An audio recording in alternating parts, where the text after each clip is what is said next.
hold on. Let me apparently. hold on. Let me start again. There's so many people who haven't seen the actual parasites. Yeah. Because the warning like doesn't Oh exist. Jesus! It does. But I'm actually after taking not not any kind of specific observations, just a collage of memories and casual observations over the past, 7 months. I think I've seen that it actually only shows up in double warnings. Yeah. That's the only place I've seen it. I can't recall having done a single, just a straight up parasite warning mission since season 3 started. Yeah. Can I?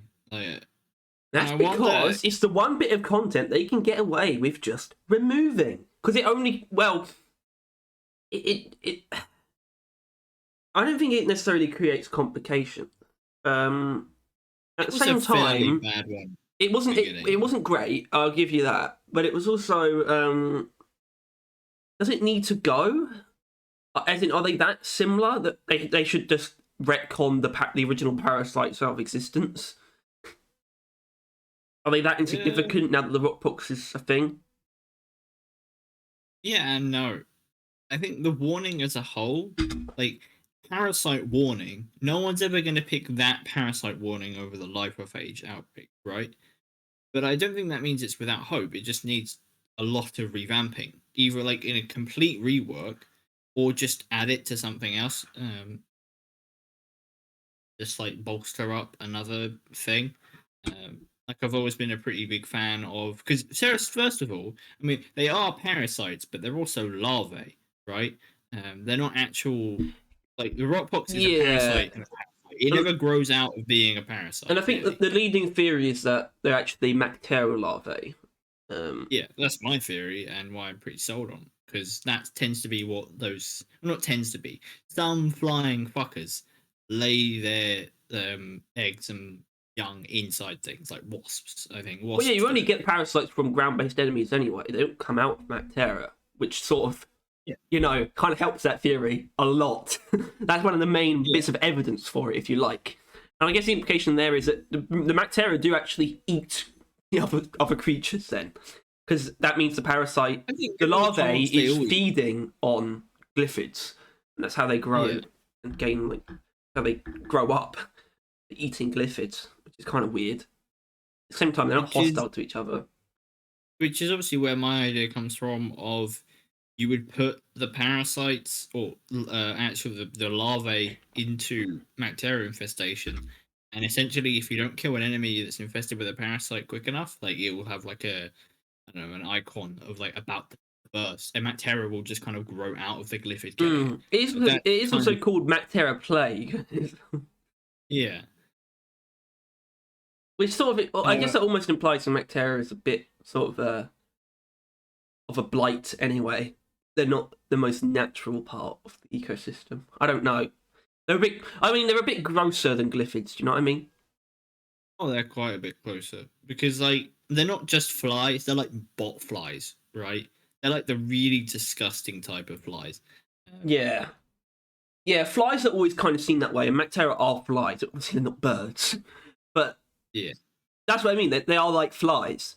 Because obviously everything down there is insects, essentially just upscaled, and that would make more sense with the larvae as well. In that the swarm of basically the Mactera swarmer type enemy would be the parasites, the larvae, because they wouldn't be they would be ground based, because they would have larvae, and it would grow yeah. into a fully a full I size guess Mactera spawn. the only issue with it, I'm thinking about this. What's the drink? Wasn't it called like Mactera Brew or something? Yeah, Where you essentially drink their younglings, and they're just like a swarm of tiny flies. I don't know if it is that. I think that might just be. That's not inherently Mactera though. You don't actually say it's made out of Mactera, so you can sort of Isn't pass the that name off. of the drink Yeah, it Mactera is the Brew? name of the drink, but that's like branding. No, I mean, Right. you can easily not have that be like you can easily have that not be the dogma. You can easily have that not be it telling you that it's made of Mactera. It doesn't have to mean that, because it's just the name of a drink. It doesn't have to mean this is literally made out of the bodies of baby Mactera. It doesn't have to mean that. They can easily just be like, it's not the body. It's eggs. The Mactera eggs is inside of it, and they hatch, and that's the farting and the cloud of little shit. It was the interpretation I got, which obviously I think it's just a silly drink, though. can't really be followed. I think they put a little bit more stock into the biology of foxes. A little bit more. Yeah. Tad. But A tenacious D. we're not here to talk about the failings of some parts of the game. No, we're here are to we, talk about Harry? the Geneva Convention. Yeah. But I don't want to talk about it because it's simple as they just Yeah, but we changed do still have to cover news. You know, the news of the Yeah. world. I don't need to talk about that. I mean, I guess it's pretty well publicised. I just mean there was a patch yesterday, so we kind of have to talk about it. And it just changed the cross from red to green. And now a lot more people are paying attention to the med bay, and a lot more people are realising that it is not centred to the door. And it's kind of fucking with people, and I'm enjoying it. Not that it doesn't annoy me. patch down the line with a med bay realignment. I think it's somewhat interesting to me though, is because they didn't just do it on a whim. I think they have to get like approached by the Red Cross, and they're like, you should probably change this, or we're gonna kill you, or we're gonna. Well, I read it because I don't know if you saw, but he like Jacob commented on some things in the Reddit, talking about it, and apparently when they were adding it to PlayStation brought it up, like, hey, it's a bit precarious having the Red Cross, and they were like, oh, okay, yeah, whatever, and they've now just done it, I guess, but yeah, so they've known for a little while. I don't think they ever really got pulled up on it. No, but I wonder if the Medbay boss codes. I think they do have red crosses on their backs. I don't know if those have changed. Funny if they hadn't. I don't doubt they would not know that, right? That you would know something that they wouldn't. What? I Because don't. they got other shit going on to remember that the medbay boss codes have red. Right. crosses on them. Okay. I thought you were saying that they would definitely know. They would definitely remember that they have. They probably forgot about those guys. Yeah. I can't even remember if there's more than one of them, to be honest. I think there is. I think there's at least two. The other only important part was just the mention of the season timer that isn't in the game at the moment. No. Which I think confused some people as well. Yeah, I saw someone who said, I've checked literally every single terminal in the space rig. I can't find a season timer. Where is it? And yeah, it kind of does imply that there is one when you bring it up. Yeah. Maybe there should be one. I think. I mean, well, they add it when the thingy comes out, right? The beta. I remember, but yeah, I mean, at latest, I guess. Does that mean it's ready to go? Well, not that that inherently means it's ready to go, because who knows how many bugs there'll be. But you know, experimental means it's launch ready. Essentially, it's just still buggy, but they've made everything. That's what that means. So it could technically launch in that state, which means I guess they can definitively put a timer on it. Which I guess also means they're not 100% on releasing it up until that point, even if the release date was announced before the experimental branch started, which it always is. Yeah. But even then, they're probably not 100%. What? I mean, at this rate, you know, we might be getting it about the same time. Experimental branch is coming out. I'm just getting a really strong impression they're just not bothering telling anyone anything until it's about to come out. To be honest, there's no release date so far. They never really put the roadmap out there. Still, they're just teasing it up until they actually do the trailer. And then we'll know everything. I was about to get on a rant, but that's not for this episode. We're here to praise, not to complain. Braised, not braised, because that's like a what? cooking method. Right. And I guess that's like roasting. Yeah, roasting adjacent. Yeah. Yes. All right. Yes. But yeah, we are not allowed to do Welcome that. to episode Cinco de Mayo 50 of the show. What? Pretty much. We've somehow managed to do this for over a year now. Yeah, but, it's not like it's we didn't actually have to get to episode 52 for it to have been a year. The very first episode was kind of weird actually because I guess it shows how stupid we were. Because the first episode was us talking about the first season 2 teaser. Aside from the weapons, it was the first Nemesis teaser. Didn't actually show Nemesis. It was just the footage of the guy walking through the cave, and you heard the distant robotic dwarf voice. And we literally just talked about that for like an hour and a half or something. And the reason why that's stupid is because that alone was, well, it's definitely not enough now. But if we had been doing these videos then maybe we'd have done a bit better from the start.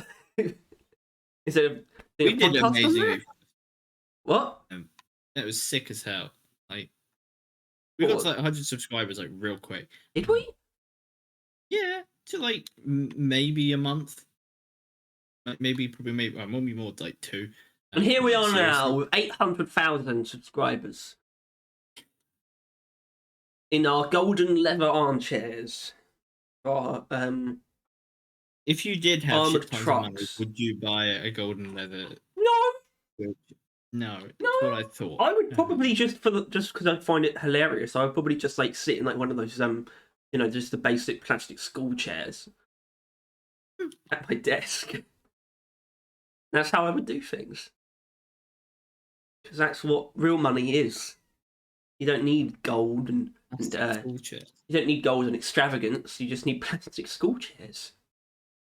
Yeah. And I would keep everything in those like trays that you would have under your desk in primary school.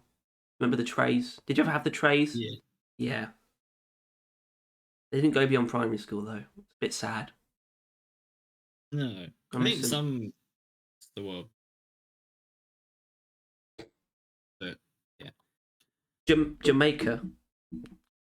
This is our 50th, which means we are now 50 times better than we were. Oh, I don't know about that. Yeah, I feel like you have to watch that at some point. I feel like I have to watch the first. What? It's not that hard to be 50 times better than we were then. It was pretty bad then. I don't remember it. Then that definitely proves we could do with watching it. That's also not for today. We can take notes. Well, I mean, that wouldn't have been a terrible. Well, it would have been terrible, actually, for the podcast itself. Anyway, before we get into the bollocks, and believe me, I love getting into bollocks, but maybe we should address some stuff surrounding podcast. And I mean, just the podcast. It's not really anything else that's going to change, and it's not even going to change that much. But we've been talking, and we decided that it's time to end the podcast. I don't know why you joke and say that. That's not the case. But we are going to start spicing things up a little bit from now on. Just here and there where we can. A simple version of that is we won't always inherently be talking about Deep Rock. That's a big one because, and I want to get you to sign off on this right now. Do you want to review RoboQuest next week? Sure. Yeah. Which we did something we need to finish it.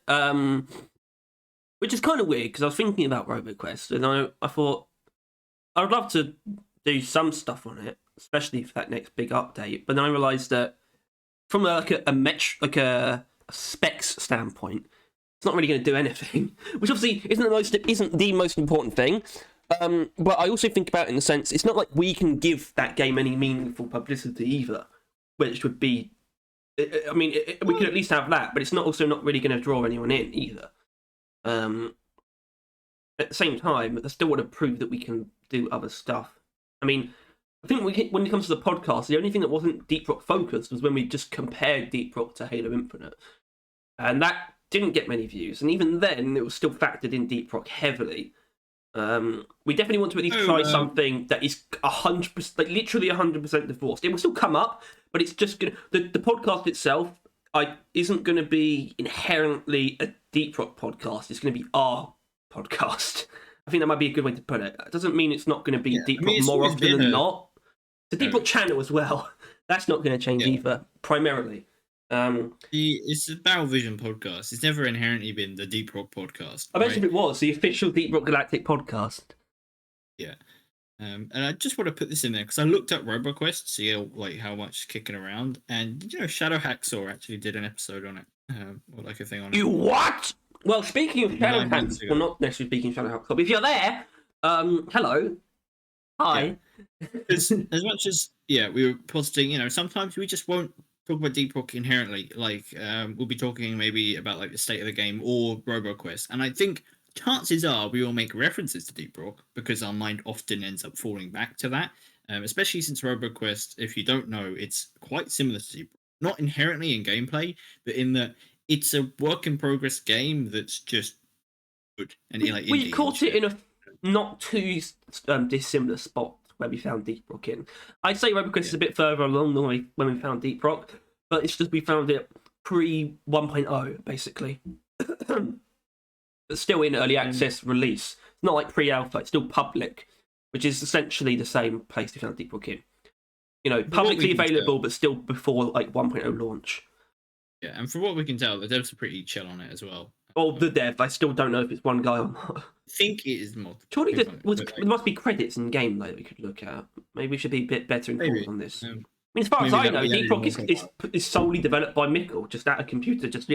He's just taking. It's not actually more than one person. He's just Mikkel. And he's just taking Adderall all day. He's just tapping the keyboard. It's all AI generated. Everyone else. Yeah. They could probably do that nowadays. You could probably AI generate an entire team and just do it on your own. Jesus Christ! What? It's a life hack for getting into the Ghost Ship publishing services. Just pretend AI create. Just pretend that you're Danish. Just pretend. Yeah. That's what it takes. Yeah, as much as we will sometimes not talk about Deep Rock, other times we might like quadruple down on it by getting more people. Literally quadruple. Yeah. To talk about Deep Rock. And I guess this is an open invitation. We've done a couple, but no I would think that's a good way to put. So, would you agree with this, Stone? It's an open invitation to any other Deep Rock YouTubers. Yeah. Right, because the idea of viewers' involvement isn't.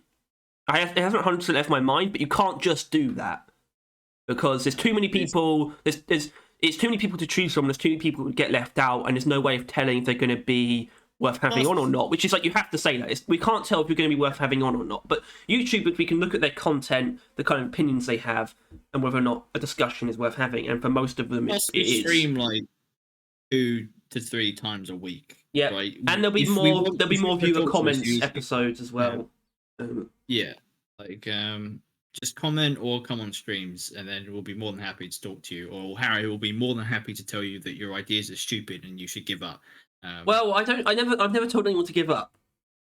That's true, actually. But I do believe in being scrutinous of other people's ideas. I feel like they need to know when they're wrong. Yeah, and if you want to let us know when we're wrong, comment or join the stream. No, don't do that. Don't do that. Yeah, it's probably it would get too cluttered and too busy if all of you that watch would just jump in. That would be like 50 people. I mean, that would be something else though. That would be weird. I mean, that wouldn't. There's no way that would be worth recording though. But at the same time, you'd have to record it because there's no way you'd get any kind of actual discussion. So you would literally just record it and post it just for the ridiculousness of it. If we could do that. Although, to be honest, to do that, you'd have to sort of have a Discord, and I don't know if we're really interested in having our own Discord. Possibly you have to pay for it. Which, well, okay, immediately it's off the table then. Fuck that. Reddits are free to make, aren't they? But then again, maybe not that. Because I'm fine with having our... a Barrel Vision subreddit is kind of a weird idea, because that's like people who are like us would want to join something like that. But YouTube is like it's constantly public. There's plenty of people who have watched that video. Probably quite a few people who've commented who aren't subscribed, and I want to retain that. I don't want to shut off any outside perspectives. I don't want to create really any space where it's not just our opinions being heard or shown. And YouTube's actually pretty good for that. Even Deep Rock YouTubers that are way bigger than us, they don't have Reddit pages on them. I'm pretty sure Axis Chronos has a Discord, like it's like got like a Leaf Lovers Discord, and I literally mean I think it's called that. But yeah, so there are examples of some things like that, but I don't know. Basically, yeah. So I mean, we probably will still do some episodes of just normal shit like this, right? Episodes of covering season stuff, like if there's been seasonal news we want to talk about in depth, or first impressions like we did last season, and maybe the season before. And the final event review, because I was obviously we sort of hung that up, because they're not great material, frankly, and they don't really get many views either. But we haven't done the summer event, so there'll be one more of those, and then we've done all the events we've covered all the events in podcast form. That one we can write off, and I mean potentially write on that it would be a overall summary of events, and whether or not they were a good idea. And also we'll talk about ones that come up. If there's any more new ones, I mean, or if there's any more major changes made. But for example, there's, I mean, well, I guess Christmas might be a little bit different though. Christmas is sort of like potential for a Christmas special, especially just not necessarily even because of the event, but also because who knows, they might do a similar amount of content this time as well. I don't know. But either way, you're not gonna get like the Lunar Festival review again, because we just don't need to do that. So don't worry about that. In general, I would say the podcast is good. We're going to try and we're going to try and make it a bit less forced. I think it's a good way to put it. I'm even thinking about other things that could be done instead of podcast on the day. And the only thing I think of, I mean, I think trying out new games is always fun, and we don't do any videos that are 100% gameplay focused. Also, whenever there's like big patch notes as well, that's usually on a Thursday as well, and that's pretty useful. And that's kind of like a podcast, but we don't do it as if it's a podcast form. It's not part of the play. It's not a podcast, but it's like that would be the video for that day. Not that happens all that often. As in, we haven't done one outside of literally just the main season 3 patch notes.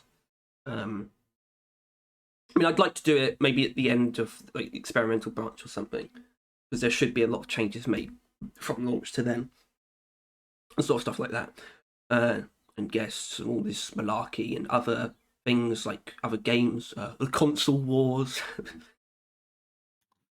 We may or may not have an episode brewing about that. But until such a time, we want to. I don't see us getting this done actually before the teaser, which is kind of annoying. But which I should probably say, I might just have to ignore it until we're done as well, which would be good, I think, because it doesn't really matter when we put it up. I've noticed it really doesn't, so I'm not too worried about that. And it would actually kind of take the pressure off if I just don't even think about it, and I'll just go once we're done with this. I'll just go and look for it. Or we'll go and look for it and see whatever it was. I like that idea. Let's see if we can resist the temptation. Until then, though, we love Deep Rock Galactic. We love Deep Rock. Yeah. Everything we just said about we're going to move on or stuff like that. Nah. I actually have some notes. Yeah? Yeah, not many. Because, well, I don't really know exactly how we want to do this. I mean, I've got an idea of how I want to do it. I want it to be a combination of off the top of our head, but also, because obviously there's a lot of categories in Deep Rock that you could run through. And I don't really want to do it in that way as when it comes to just the things that we like, but I wouldn't mind doing it in that way when it comes to our favourite things of each given category. and they can be a bit of both. They can be our favourite of given parts of the game, but also just firing off anything that comes to mind that we like at the same time. And I don't know if you could maybe starting with sort of the list thing might not be a bad idea. Even then, it's sort of off the top of my head. I'm not going to look up like the wiki to tell you what categories there are. You know, keep that in my head as well. But it's quite a lot. So, Do you want to start it? no. Do you want to do it that way? Like what? Just kind of like be like hub, some shit, right?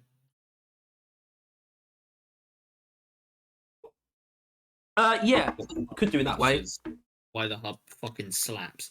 Oh, like sure. why? Like just interactive hubs are just better than screens ever will be, right? Yeah, And like, yeah. this is not something that Deep Rocket is the only one that's done, but it's done a very good job of it. In the like most games, if you're not actually in the main game, you just get a screen where you flip through some panels, right? I mean, I don't do like COD or some shit like that, right? But nah. I mean, I want to not that you can't have good main menus that aren't hubs. Sure. Black Ops 1, for example. That's probably one of the best menus of all time. It's not a hub, but it is because you are essentially like a character. You are playing the game almost, and you can sort of look around the room. That's sort of what does it.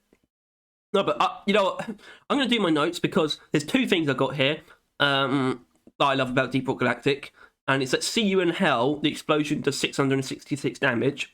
And it's also that Nemesis's effective burn temperature is 666 degrees. Those are the two things you had written down. Yep. All right. That's good. Yeah, I don't know. I mean, it's a testament to the fact that this is a game made by people, not by a company. A company would have just done a smart number, right? It would have done like, okay, we need to make sure that it does the right amount of damage and hits this like threshold, like grunt health or like grunt guard health, like just about that much of damage or like some shit like that, right? But like, shit, we're like, that'll be cool since it's See You in Hell. If it's got the 666 is its damage number, and they're like, yeah, but obviously that's not obviously that's not a sensible number, but it's not like they went for a low number, right? That's like that's a shitload of damage. That's the thing. Yeah. So it's fine. It doesn't matter. It's more than enough to kill most things. In fact, I think it can kill anything in one, like just straight up, except Praetorians and above. So yeah, it's pretty good for that. Yeah, plus the lingering effect. See You in Hell is nice, but it is also just cool how they. We love See You in Hell. And I guess the Nemesis is a bit of a See You in Hell guy, isn't he? I mean, there's quite a few of those enemies. I like those guys as well.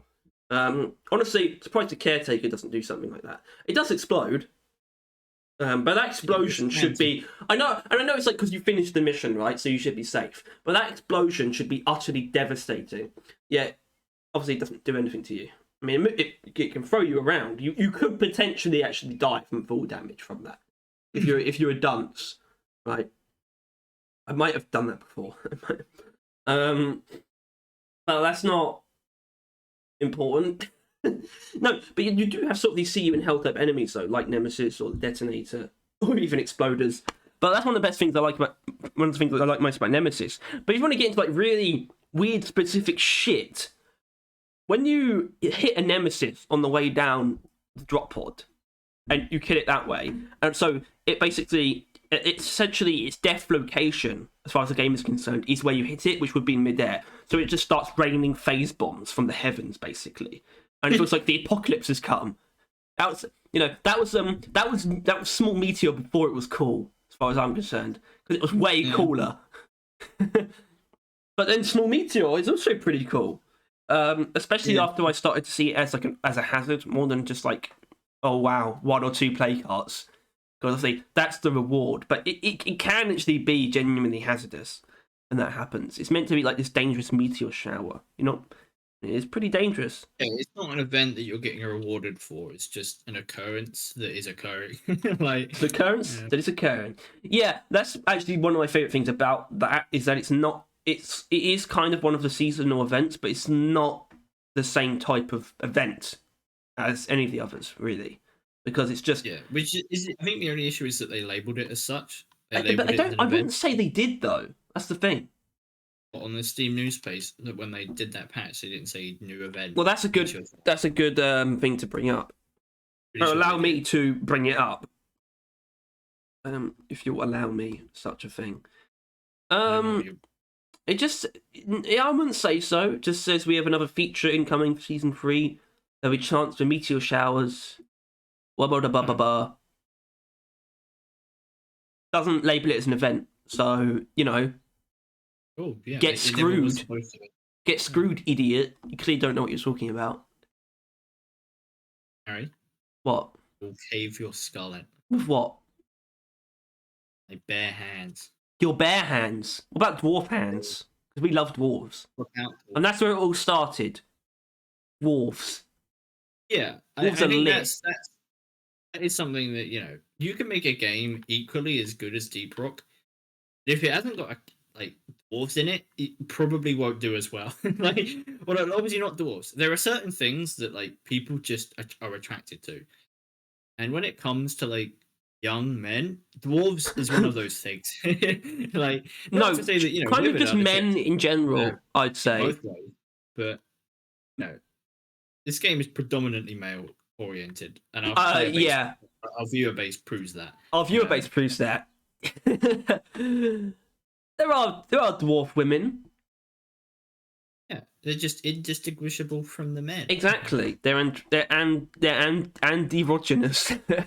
Yeah, but I feel like we should slightly avoid this topic because we're Absolutely. talking about things about this game. This is a bit of a well, I mean that's kind of hard because I love how masculine they are.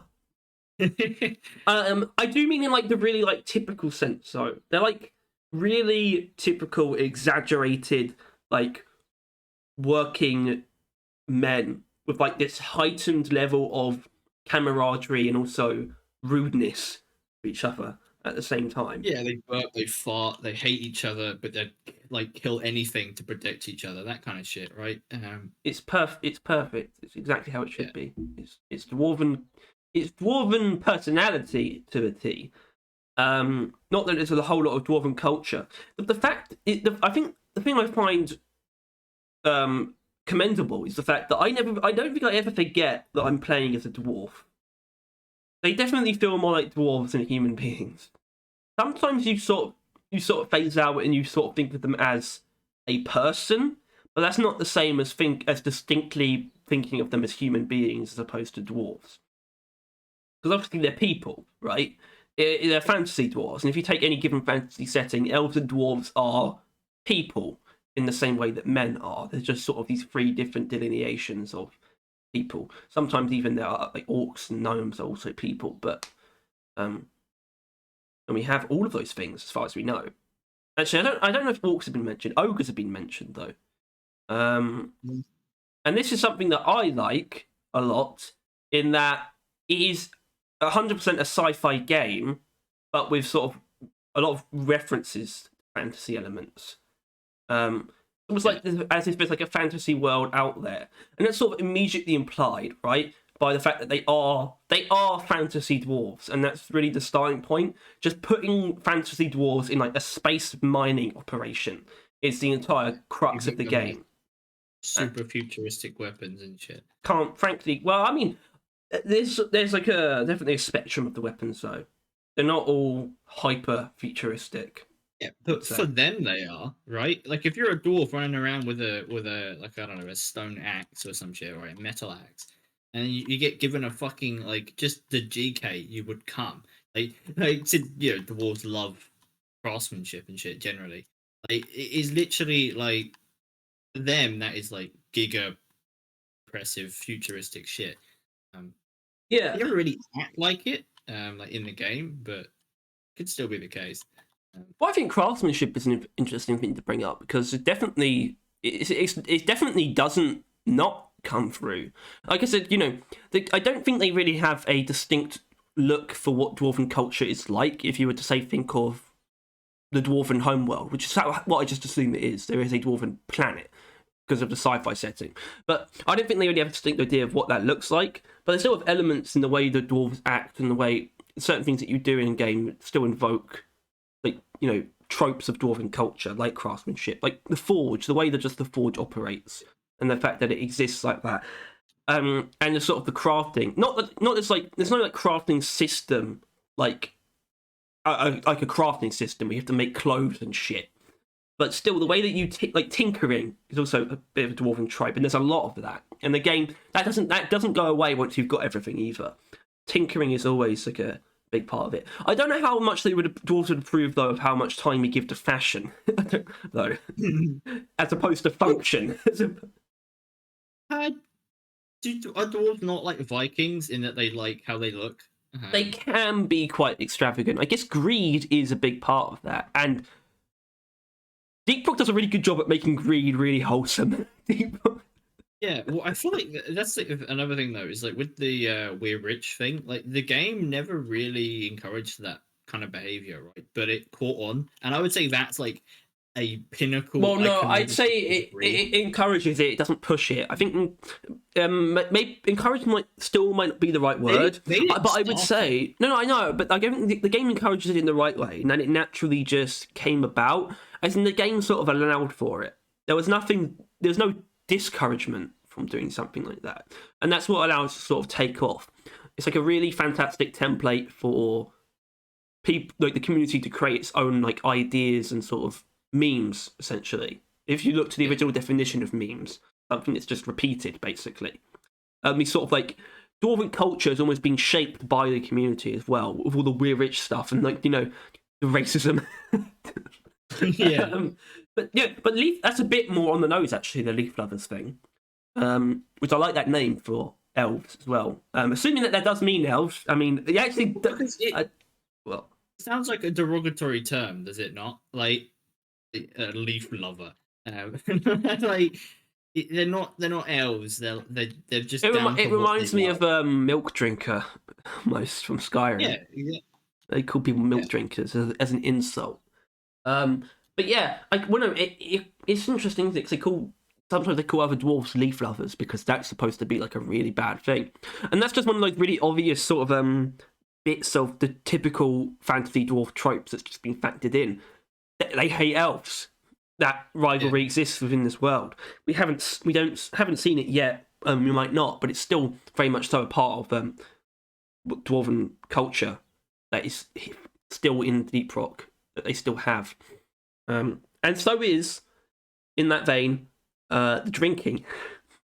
Because I love me some Abyss Bar.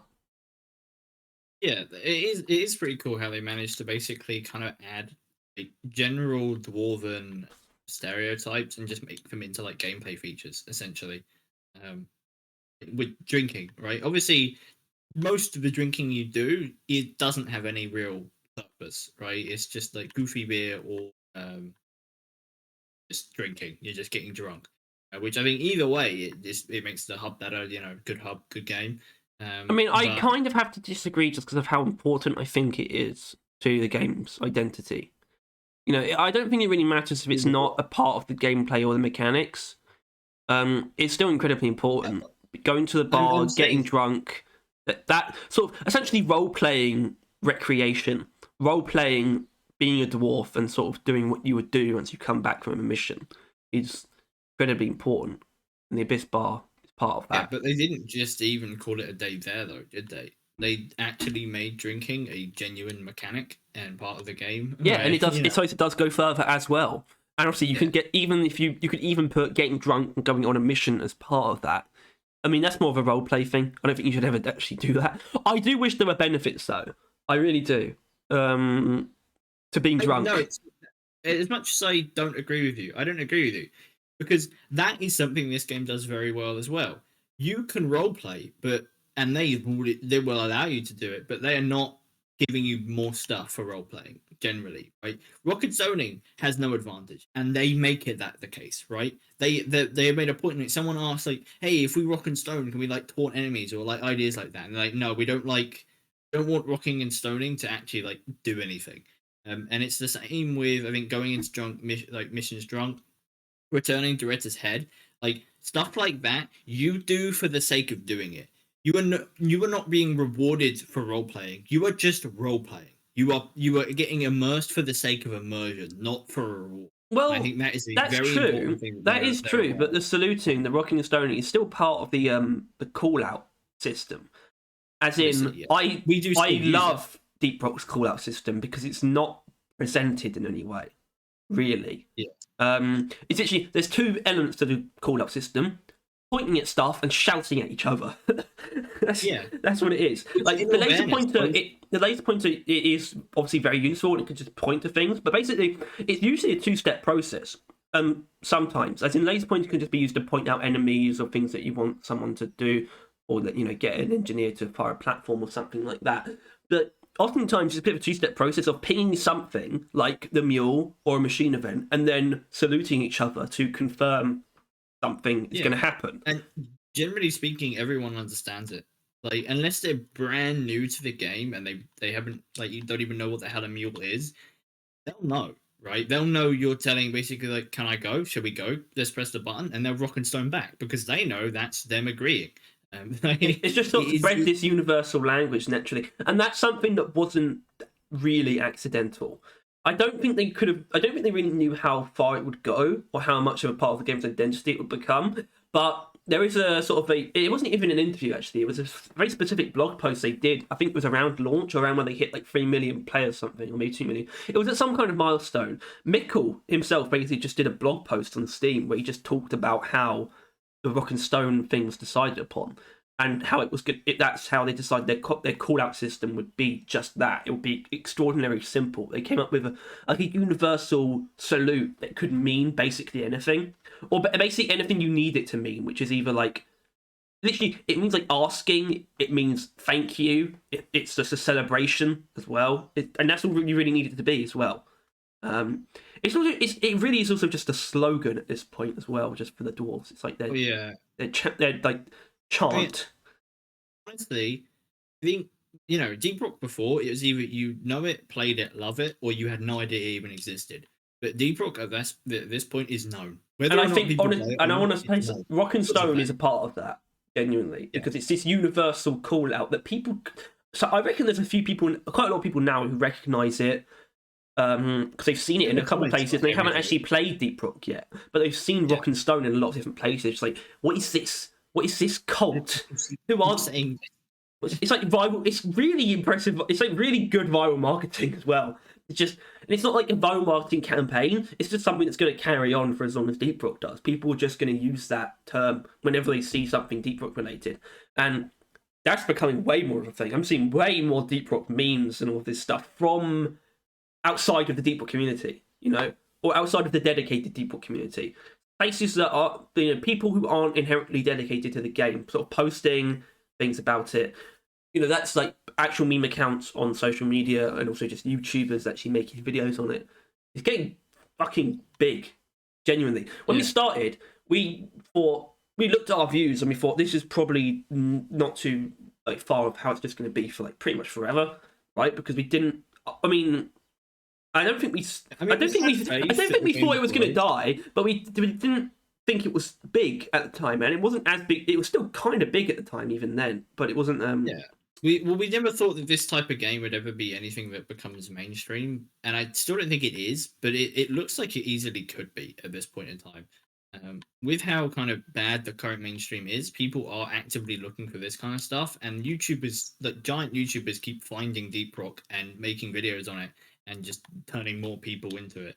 Like it is growing pretty hard, and it's pretty rad. Yeah, and It's we do criticize it, but when it comes down to it, Deep Rook is a genuinely this example of. It is a genuine example of purity in the current age of gaming. It's just because it is good. It's done, and they still work on it and do like free content updates. There's no greed whatsoever associated with it, which I can't let go of that as being something that I don't know how much I love it, right? Because as in, I would be willing to spend a lot of money on this game if they wanted me to. which I shouldn't say actually, because it's really good how they handle monetization, and that's something that I that's also the love. point, right? Because I do this point like every single time we bring it up. That is on purpose, right? They don't hate money. They don't not want it. They just want you to want to give it to them because they know that is Yeah, a far superior type of monetization. I really Right? respect their genuine dedication to loyalty over just milking customers. And it's so genuine as well. No one in this day and age, no one would outright expect a free battle pass in any game. That's just not expected ever. No, there's no reason to expect that. Yet they just did it because they sincerely believe that's the best way to keep and get people on their side. Because they believe that loyalty is an important thing, and earning the favour of what? That actually, the battle pass thing, it came down to they wanted the battle pass in the game because, and this is literally their quote. This is when asked about this on the dev stream. This is their response. They wanted the battle pass in the game to keep people playing the game between updates. They didn't care about the monetization, so they didn't add it. That was not their goal. Why would they do that, right? Like literally, they seem to need the money. They didn't want the money. They didn't need it to be monetized. They didn't want it to be monetized. Like they simply just it was a waste of time to monetize it. And yeah, like generally, I think most of their decisions do come from just like friendliness. I don't know, friendliness is and like compassion and shit. But that like is not even one of them. They literally just didn't see a need to monetize a battle pass. Can you fucking imagine a company like nowadays hearing that? Like monitor like battle passes exist in gaming right now because of monetization. Every game adds them to monetize it. That's why they add them to the game. They don't give a shit about player retention. They just want monetization because it's like a guaranteed thing. I suppose what's really weird about like modern gaming and sort of the live service model is that, and the reason why Deep Rock did it right is because they never actually considered themselves a live service game until that became a thing. And they realised that they were one, but they never approached it that way. It was always like, until the game was actually done, it was always like, well, we're not done, we're in early access. And you have games, this is the entire point of live service, by the way, from like a AAA perspective. It's literally so they can release unfinished games. That's literally the entire point. And it's like they release an unfinished game and the live service is then building the game over time, making the game after release, basically. Ghost Ship never pretended like they started with a finished product. You know, the game was not finished for longer than it's been finished. Actually, is that true anymore? I still can't. Launched with 2020, so it's actually sort of over the edge now. It's actually been finished. It's actually been in 1.0 for longer than it hasn't been, to be fair, because it had been publicly available. But they were never under any delusions that what they had was a finished product until it was finished. And then they called it a finished product. Even then, I'm not sure if they actually do call it a finished product.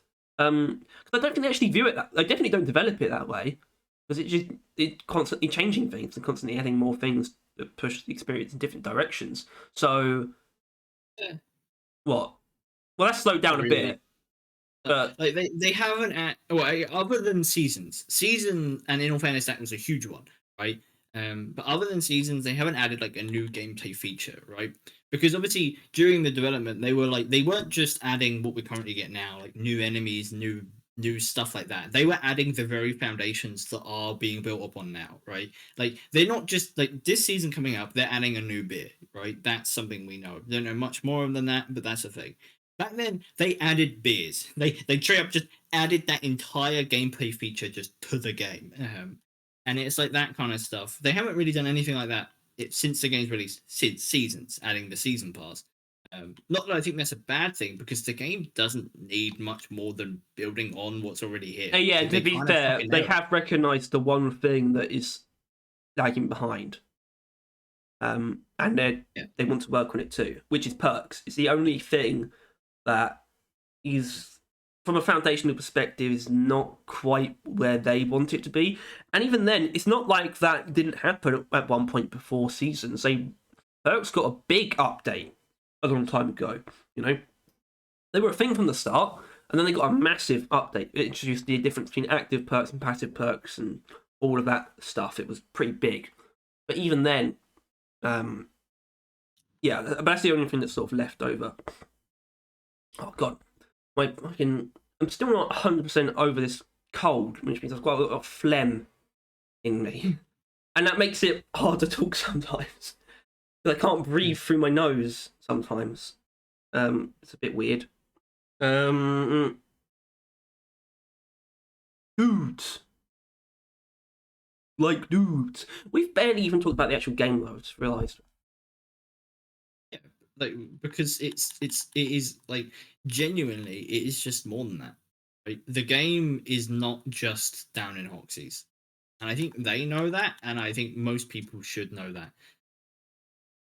I think the gameplay down in Hoxies is still above average as far as most games are concerned, but I think the game would be like pretty all right, but not great if it was just Hoxies. It would Like, feel a just lot more like, flat it if you didn't have an just picked. interactive Yeah, menu. It didn't have any of that shit. It was just like loading into the game and then doing that. It would lose a lot. See, it would feel much more like an old school video game where you just load into levels from the menu, and that was never going to work with the type of levels that they have. A lot of games can get away with that. You know, a campaign is that. Actually, I don't actually like campaigns that have hubs, to be honest, which is kind of weird. I don't tend to. It's a bit weird. As in, when it comes to story, I like story modes that just take you from beginning to end, just and it's just a series of steps. Obviously, Default doesn't have a story mode, and yeah, that hub is extremely important. Hoxies is also extremely important though, and this goes back to the really smart decisions that they have and do make. And the biggest one was, well, one of the biggest ones was making Hoxies, making the game take place on one planet, right? Yeah. Which isn't actually hugely important to gameplay as much. At the same time, it definitely helps things feel a lot more, I don't know, congruent, I think is the right word. Everything feels more joined together and more consistent because it's all on the same planet. It helps explain everything essentially, right? It would have to be so much more different if every biome was a different planet, because there'd be no real good reason for it to be the exact same minerals there, as in there probably wouldn't be, and there would have been so much more work to do from the very beginning. But the main reason they decided to do one planet is because they're not brain dead, and they understand the concept of gimmick planets, and that it's not realistic even in the slightest that a single planet can host a ridiculous amount of diversity.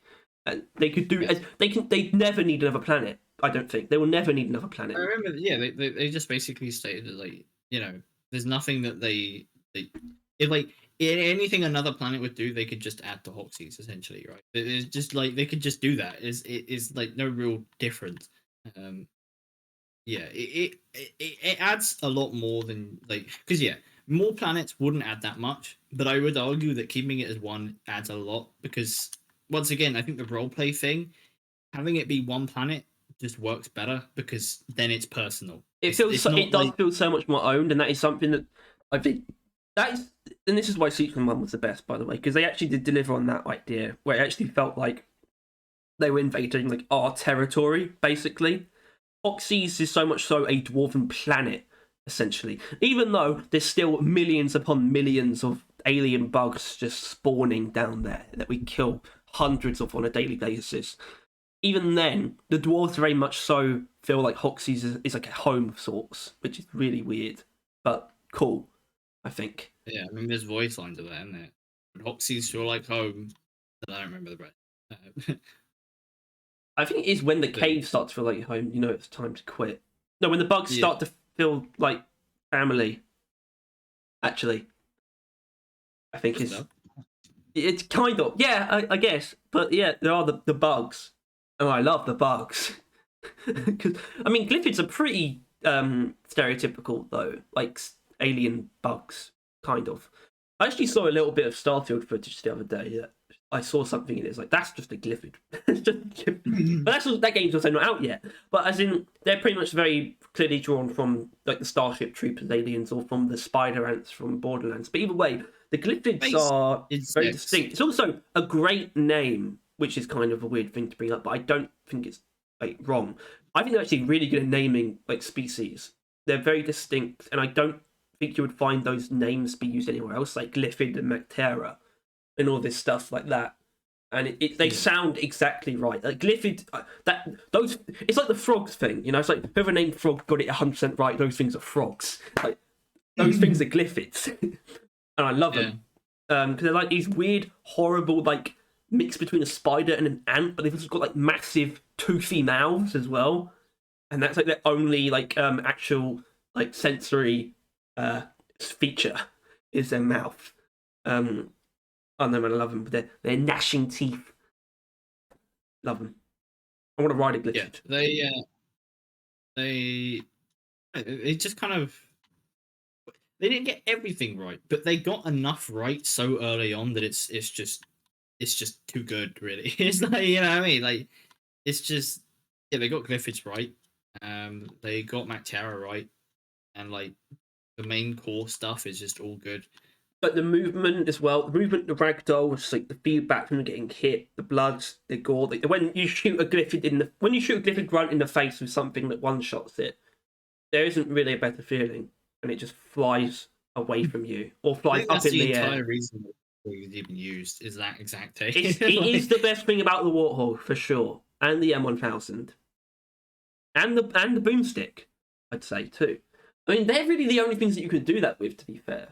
As in it's like one shot in that sense. You know, there's some things that obviously do them in one shot, but it's a little bit different.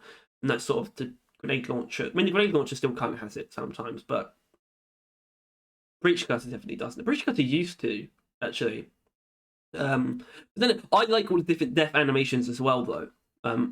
You know, it might be a bit much if everything made everything ragdoll. Like disintegration, the fucking corrosion dying effect is horrific. It's so cruel. Yeah. It's not just shooting that feels good. It's like basically doing anything to them feels and sounds good, right? Like igniting an enemy sound effect, shit like that, right? Igniting a horde of things and just hearing the eruptions that like follow is just, I don't know. They're just so fucking good, and it kind of doesn't make sense, right? Like there's no real good reason why they should have nailed all of those things, but they kind of did. They definitely kind of did. I think from a combat perspective, there's nothing as satisfying as just laying into really dense packs of grunts. Yeah, and they know it, right? They knew damn well that they had like. Because swarmers, not really, right? They're too small that even if there's like hundreds of them, it doesn't feel that much. Swarmers aren't satisfying to kill because they just pop as well. That's the thing. Yeah. The bodies are an important part of it. Swarmers are there to be annoying. Grunts are more fodder than swarmers are. Swarmers are arguably harder to kill than grunts, and you might agree with me on this, in that they're a much less welcome. Swarmers are meant to be much more frustrating than grunts are. Grunts are always meant to be easy to kill with any given weapon. That's the thing. Swarmers aren't always easy to kill with any given weapon, especially in large groups of them. But grunts are easy to kill with anything, even in large groups, and they just ragdoll extremely well, and the way they recoil as well, and that satisfaction isn't lost even with like things like the guards that sort of break it up. I like guards as well. I still like it's something I don't give enough credit. You don't need to give much credit for it. It's just something I don't think about often. Is that the guards literally do block their faces. I don't think about it enough. I love that so much. Yeah, like the kind of when the grunts feel kind of alive, like they when they actually like react to shit. That's always so good, and it doesn't happen that often. As in, I can't think of that many times other than just like if a grunt takes damage, he'll just block, right? Like he doesn't just inherently block, or like he's like reactively like my face, and then it covers it. And I just sort of find that so cool, especially since there's normally like hundreds of them, right? Or not hundreds of them, probably like 10, but like they're all just kind of individually like react to shit. And then you just throw a fucking fat boy on him. It's like, what the fuck's your fucking blocking gonna do now? Oh dear. I don't know. It's just fun. It's just good when like interactions occur with the enemies. That's why like stuff like stun is nice as well. The features like stun and fear. I definitely am a fear man. I like it when they run away from me. Yeah, like underrated status effects, really, considering how they are by far the most like Well, used because they're taken status for effects. granted, aren't they? That's why. Yeah, Pretty much and every like weapon has guns. one of them. Yeah, it's pretty interesting how, despite that, they're not really thought of in like the same kind of way. There's some things pointed out, like stunner on the warthog. Well, People theory just is kind of definitely more forgotten about as well, even beyond that. But yeah, that's a bit of an oversight. I don't see why fear shouldn't have a symbol on the enemies. Bit weird. yeah. But you get that with stun, obviously. We don't get that with fear, and obviously the symbol exists. It's the megaphone. So just show it to me, show it to me, baby. But yeah, I mean, God, the Glyphids are just they really went hard in a lot of ways on the Glyphids overall. I still find the Praetorians a bit weird. Like that's still something that sort of is a bit of a roadblock in the like people trying to figure out the Glyphid biology or the biological like hierarchy and whatnot because it looks like just the next stage. They just so happen to be filled with poison for some reason. But either way, the Glyphid is the Praetorian, just as the basic sort of veteran tank enemy, sort of mid level, is also pretty perfect. I love those guys with their fucking heavy armor. Like they seem almost scary when you first find them. When you first see a Glyphid Praetorian, you think, "Oh shit, it's a big one," and then they sort of Yeah. become not that, but they are still sort of bullet sponges a little bit. I don't know. I find for some reason I find Glyphid Praetorians really like interesting. I don't know why, because Yeah, like they're not a interesting. huge threat to me, but I still very much so respect them as sort of these tankier enemies than the grunts, even though they don't pose much of a challenge necessarily. I don't know. I used to think that, but they are actually like I used to think they were just big guys with big health, and that's all they really were. Well, they're But definitely more nuanced than that as well. That's the thing. they They got more going yeah, on than that. they can definitely prove to be a real thorn in the ass if they feel like it. Well, I like the Death Clouds especially because that's like obviously that is kind of like a last fuck you. But also, if you've got a way to ignite it, then it turns into your favor, and it's not just 100% decided either way. As in, more often than not, it's going to be bad for you, but sometimes it can help you. And the fact that they didn't just say, "Oh no, it will just," the fact that they weren't just like, "Okay, Praetorians just explode and damage enemies when they die," or they didn't just decide it's just always a gas cloud that hurts you, is kind of cool. There's just a bit more interactivity there. Um, Yeah. I don't know why the Predators necessarily have the gas cloud, so I think that's a bit weird. I think the gas cloud is kind of synonymous with the gas plume or like the green asshole, right? Yeah, I Like know, that's I know. And obviously the Predator is a Praetorian in like more ways than one. Speaking of oppressors, I love oppressors. I love. God damn, do I love yeah, so oppressors? yeah. Just because they're almost the more like literal tanks, as in literal tanks, like the vehicle. Yeah. Literally just completely impenetrable, but like biological horrors, really. But it's like literal All the tank options. armor, but it's just natural. It's supposed to be Yeah. organic, and I think something about that is just kind of terrifying. Um, God damn it, I love oppressors. Um, Yeah, they're basically I don't know. Wrench enemies are pretty cool. Wrench Enemies that enemies, is just that what they exist. are? Is that where'd that No, come it's from? the thing I just made up. Enemies that I just thought that exist. was like actually something. Like that's made up. Yeah, enemies that exist to just essentially just fuck with whatever you've got going on, right? Even though oppressors don't do the best job in the world, they fuck with bunkering, right? And there were like I think people. I feel like is it misinformation to say that they were added to like, make bunkering worse? Because I feel No, like that. no, that was like a given explanation around the time that they were added. I think citation needed. Um, Is they're not actually really amazing at that. At no, least I not mean anymore. detonators are better, right?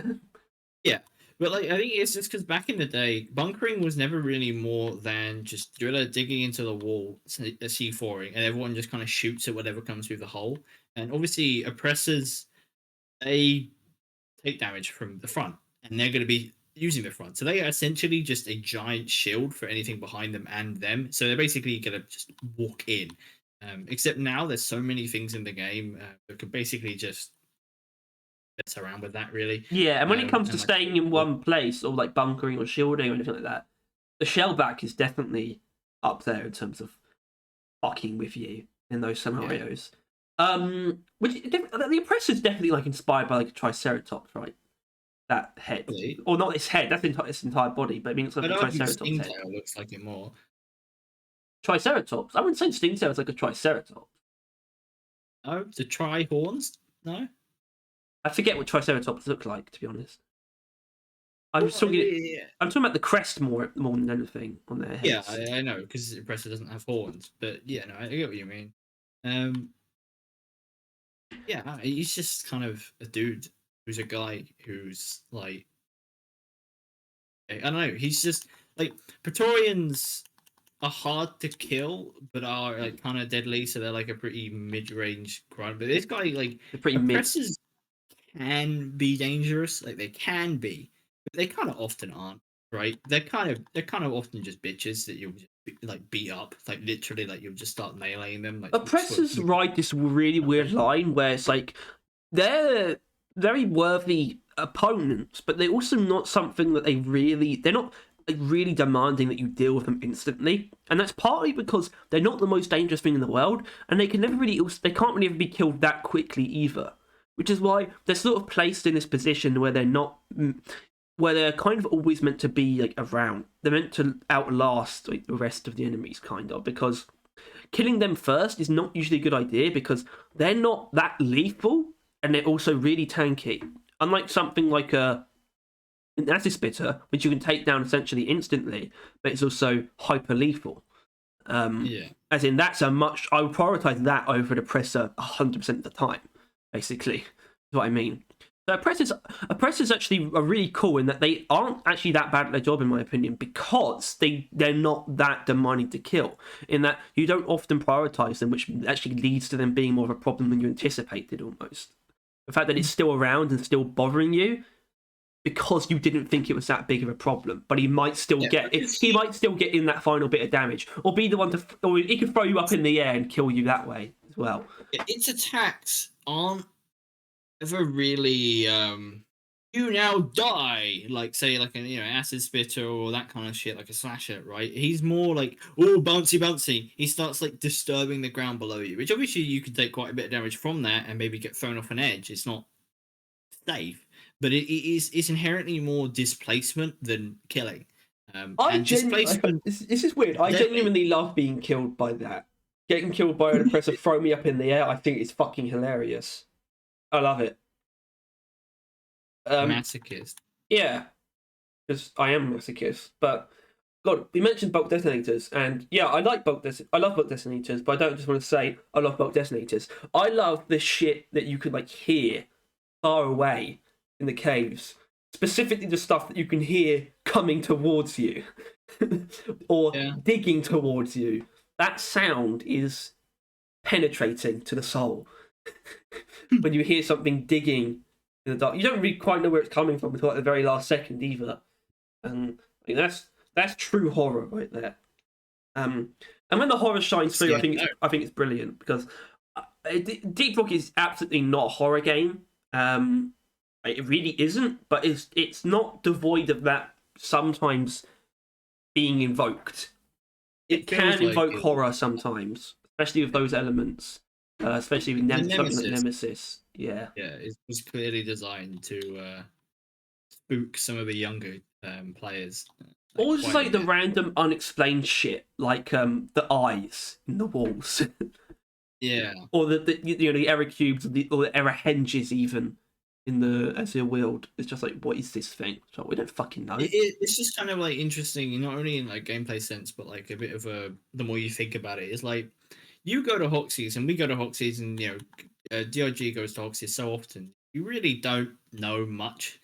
Well, right? Yeah, that's why I do want to kind of scratch off the error cube list though, because the error cubes, we don't know what they actually are, but we know something about them. We know they give us XP. What I mean is that I really like the shit that we can't explain and also serves no purpose either. Like the wall eyes. I like that shit is there. I like it when games are willing to have things in them that are just set dressing, because that's fine. And DG has fantastic set dressing as well. That sort of, especially for like a procedurally generated game, like the depth, like the richness of those environments and the varieties, really commendable. There's even like a really great amount of variety within the biomes themselves, even just because of what cave shapes can do and the number of different things that you can have in biomes. You don't, in the crystalline caverns, you don't always get a room that is just filled to the brim with electric crystals, but when you do, it's pretty spectacular, if frustrating. But it's still like, whoa, this entire room is covered in crystals. It's just like it's just a permanent like electric cage around us. That's kind of wild. Love that shit. It just changed to rain showers. The weather did, apparently. That's nice. Why can it rain in the magma core? What the fuck is that all about? Game ruining. Actually, I might be wrong about this, but I don't think it's rained in the sandblast corridors. So at least they got that going for it. Well, I think instead of rain, they have like the sandstorms. So it doesn't rain in Glacial Charge either, does it? Yeah, they have snowstorms. Yeah, because the magma core isn't inherently dry. Well, definitely not wet, but not inherently dry. I guess not. I don't know. Maybe it's acid rain. We don't have acid rain. But then there's I don't know, the rad zone. I just think about all the time because that's just so fucking cool. That's where the wall eyes are. But then you got the wall eyes and you got the error helixes. No explanation of those. They're just there. Big, giant strands of DNA. What? Can't just put that there. Expect me not to question it. And I will question it. I don't need an answer. I like the fact that I'm just there to question it. And, speaking of mysteries, yeah, I know you have a bit of an issue with this stuff, which is fine. Is that like thinking and having a mystery is cool and all, but it's not cool if there isn't an answer. I honestly, it's fine if you never want to tell anyone, but if there isn't an answer, then that kind of ruins it for me. But I suppose we should say we don't know that they don't have answers to these things. I feel like though. And this is something they do like about the mysteries, like Carl and the error cubes, which are probably the two biggest ones. What I like about those is that, or at least how I interpret it, is that Ghost Ship, they don't necessarily need an answer. I reckon they probably have ideas of what that answer could be, basically. I think they definitely have ideas. I don't think they have their own answer. I think they would actually only ever decide on an answer if they wanted to give it, but I don't think they ever will, because that's a part of the mystery itself is a part of the game's identity. Right? And removing that would mean that no new players ever get to experience the mystery. As in, the mystery of Carl is always meant to be something that new players will question and they'll get explained that it's just... Because that's why Carl, I don't need an answer for Carl, because Carl's an urban legend. We've got so many urban legends in the real world that we don't know the truth about. And Carl is just one of those, but in the deeper universe, it's just there to stimulate just thoughts. It's just there to, you just have your own headcanon about it, or you just talk about it. It's like a fireside myth, basically. That's what Carl is, and I like that about Carl. The dwarves have this sort of mythical figure they look up to, who's also supposedly part of the company as well. So he's not that far in their past at all. He did supposedly die on Hoxie's or go missing on Hoxie's, either one. That's kind of interesting. Carl was sort of this mythical figure, and of course, Ranger Garfax, of course. My favourite character in Deep Rock. Yeah, Ranger Garfax, definitely at the same level as Carl and the error cubes and that. Yeah. Ranger Garfax to me is definitely one of the he's like the answer to one of the theories about Carl, which is Carl is just a propaganda figure. I think Ranger Garfax is absolutely a propaganda figure or something. Or he's this guy who they use for propaganda or something. Because he's got the Cave Leech slogan. Cave Leeches are interesting, though, actually, because Cave Leeches are something that in reality should be really fucking annoying, and kind of are. At the same time, the game plays it off in a way where I don't really feel like they're a bad addition, because they're not. As in, they add to the game. Especially from an atmosphere perspective, more than anything. And once again, the horror, right? Yeah, out from the unknown, the darkness of the ceiling. something reaching will towards die. you is tentacle, Yeah, terrifying. and yeah, you can only reinforce that fear by making it basically like an insta lose, right? Like, like you drop your guard for a fucking second and it will have you.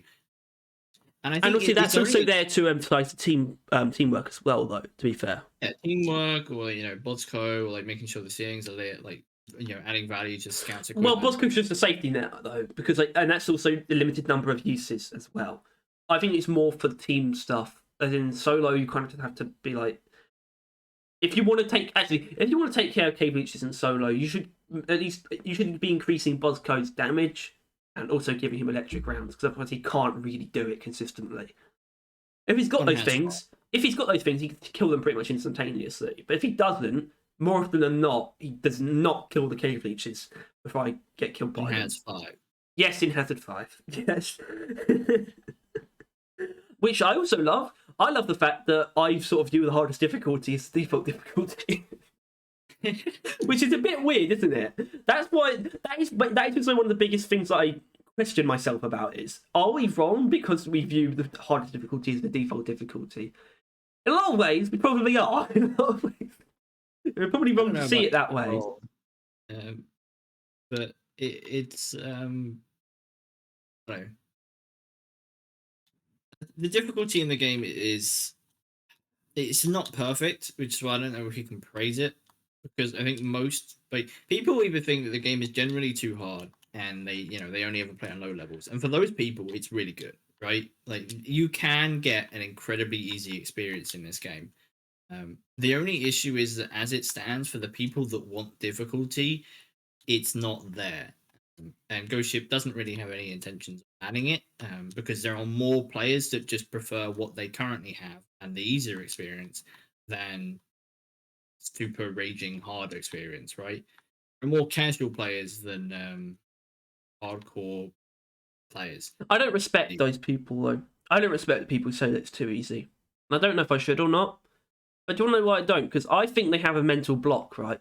I think they have a mental block where, yeah, they are really good, but for some reason, they've divorced in their head. They've divorced effort from, I don't know, stress, I guess, or something. Basically, they're still putting in the same amount of effort they had to before. They're just more used to it. It doesn't matter that like they're an absolute ninja on Hazard 5, because you can't play Hazard 5 the same way you play Hazard 3, for example. They're playing it in a very demanding and skillful way to consistently find Hazard 5 to be piss easy. You have to put a lot of effort in. Even if you're used to it and it doesn't feel like you're putting the effort in, you're still putting in way more effort than someone who's playing casually has to. The number of like button inputs and like the actual strategizing, the way that they use ammo and the way that they call in resupplies and the way they position themselves, it's not like easy to do. They've just stopped having to think about it, so they think that it's easy, but they're still putting a lot of effort in. It's like, no, it's too easy. So I kind of just don't believe them anyway. That's the thing, to be honest. Yeah. Sometimes, do you know why I don't believe them? Because okay, there was one guy where I was like, okay, I'm fairly convinced by this guy because he says he's found Hazard 5 easy for a really long time. That's more convincing. The reason why I don't usually find it convincing, though, is because sometimes Hazard 5 is piss easy for us as well. Yeah. Sometimes it's nothing, and other times it's insane. And that's just the RNG, So sometimes I feel like it's people just like having just got into Hazard 5 or something. They played a few missions and they just happen to be easy ones, and they're like, this is too easy, guys. I'm just like, shut up. You haven't played enough. You haven't been in enough different crazy scenarios. It shouldn't be balls to the walls all the time, even on the hardest difficulty, in my opinion, because it's a very important part of Deep Rock. It's the quiet moments, in my opinion, as well, when there isn't anything going on, and you still get those in Hazard 5 when you're just wandering through the caves and sort of just absorbing the environment. And that's the only time that I appreciate the ambient music as well. We haven't even talked about music. Jesus Christ. Yeah, I wondered when we were gonna, touch on that. Yeah, I mean, Deep Rock's soundtrack is kind of iconic and famous for a reason, right? Anyone that plays the game or even knows of the game knows that its soundtrack is fire. And that's not unique to Deep Rock. It tends to be the case for like any game that's like that, right? Sometimes games will just be known as a game with a fire soundtrack. And luckily, Deep Rock is No. I see. I have sort of weird relationship with that kind of thing, where I don't think Deep Rock is one of those games that's known for its soundtrack as much. I think Deep Rock is just well regarded, and the soundtrack's just a part of it. You know, I'm one of, this might be a bit of a hot take, which is going to sound weird when I say it, in that I've kind of cooled off on the soundtrack being like this absolute masterpiece. It's just really good. It's not, as in, I feel like something like, and I feel this is actually a good thing, by the way, because like things like Doom and Hades have these insane soundtracks, and I use insane not exclusively as a positive, where their soundtrack is arguably too much of their identity. I don't think Deep Rock is ruled by its soundtrack. It's pretty much as good as it needs to be. It doesn't overrule the rest of the game. It's just great, and that's how it should be. But it is still kind of iconic, as well. And it was good enough to catch our attention as one of the best things about it right from the start. That was even pre-Volume 2, well. So, just to put that in perspective. First, I mean, Robot Getaways obviously was part of Volume 1, so they've got that going for them, which is arguably a pretty iconic piece of music now. I mean, it's definitely the theme. Some soundtracks, I mean, there are good games with soundtracks that I probably would never listen to, just generally as like music. And Deep Rock, while there are some, is also one of those. That's what I mean. That is actually what I mean by it. It's like a lot of the games that are really like ruled by those soundtrack is because it's like really good music to just listen to, you know. And sometimes it often does really fit the game. But Deep Rock was not designed to be like a list of like dance tracks or like things that you can just rock out to. It was designed to be perfect to just deliver on the vibes they were going for, and they weren't just trying to make like an album, trying to make a soundtrack. That's the difference, I think. You know, the Doom Eternal soundtrack is like a industrial metal album. Deep Rock is a synthwave cyberpunk game soundtrack, and that's why, in my opinion, it's actually better than a lot of these other soundtracks out there, to be honest. Yeah. It's actually the same as Halo. People bring up the Halo soundtrack a lot, but it's actually not all like amazing like songs. It's just an overall amazing soundtrack. I think they actually have a lot more in common. They have a lot in common in that sense. But this might be where I want to like start with our favourites kind of thing, with a sort of a broad one, which would be what your favourite category of track is from the soundtrack. So there's quite a few. Well, not quite a few. There's a couple different, like very different categories, like Swarm, Extraction, Ambient, and then even Miscellaneous. So I definitely know what my favourite is. So I bring this up because I have a favourite category, like definitively. As in, this set of tracks is easily my favourite out of the whole bunch. Well, I mean, you're gonna say Extraction, right? Yes. Yeah, because it's kind of obvious. Extraction goes hard. It's just a fact that, like, on average, the Extraction music, better music, right? Because it builds, because it's kind of supposed to, right? Like the. I suppose that is kind of ironic. They're the most song-like tracks. Yeah. Despite everything I've just been saying, that's like my favourite stuff in the game. Yeah. Like, it's literally, like, general music when you're just chilling in the game. That's never going to be good songs to listen to. Like, for you, it might be different. And I mean, you as audience, I think how you agree. But when we did the soundtrack tier list, I was snoozing every time I had to listen to an 8-minute long song, which was essentially just a couple notes playing slowly over a period of time, because that's all background tracks. Like I forgot the word for it, as you can probably tell, but that's all those ones ever need to be is sound. It's literally it's just ambient tracks. It's more of a soundscape than a piece of music. And I appreciate that. I appreciate they didn't just make it They're like good ambient tracks, but you're not gonna fucking listen to them on your own time, right? yeah, Unless you want to go to sleep, then it's probably pretty good sleep music. probably not that bad. Well, some of it's I wouldn't call all of the ambient tracks calming inherently. You gotta be careful though. If you're just listening to the general deep rock playlist to like sleep to with the ambient tracks, and you're like lying there, you're about to doze off, and suddenly the Dreadnought soundtrack. Oh my god! Okay, there's something I need to show you actually after this. It's fucking hilarious. It's like a Halo music mix for like it's like a chill mix. It even says in the title like for sleep, and then there's something in the middle of it that is so hilarious that they put in there, and everyone brings up, so why the fuck would you put this in here? I'm trying to sleep. Jesus Christ! I don't want to piss my pants because it's like it's essentially the music that plays in like the scariest moment in like Halo. It's a piece of music that plays when the Flood are first introduced in Halo 1. That's basically what it is, and they just put it. I'll show you that afterwards. So that's fucking hilarious. But yeah, but do you have like a favorite category though? Because I think if we wanted to go for favorite songs, I actually don't know what yours is.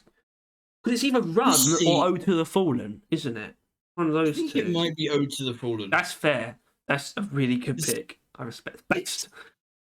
Yeah, like I think the game does head bopping more than it does like like it's not really a hands-on let's fucking go soundtrack, and when it tries it does a good job, but it's not quite that, right? It never goes that hard until like that bit in like is it Follow Molly or Robot Getaway? It's like wow, and you're like, well, that's Robot Getaway. Yeah, that's why Robot Getaway is so iconic.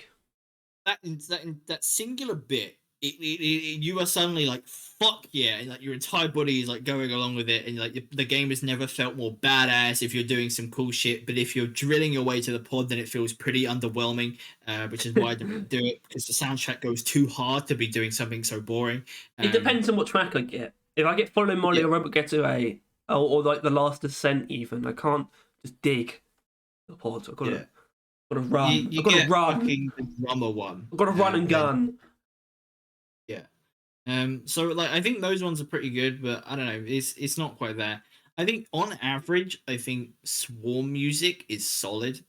I think it's just nice, but I don't know, because Ode to the Fallen is my favorite song, but it's part of background. Yeah, I've forgotten it again, but those tracks, which I obviously is not my favorite type. I separate it from that for a couple of reasons, because which is kind of dumb.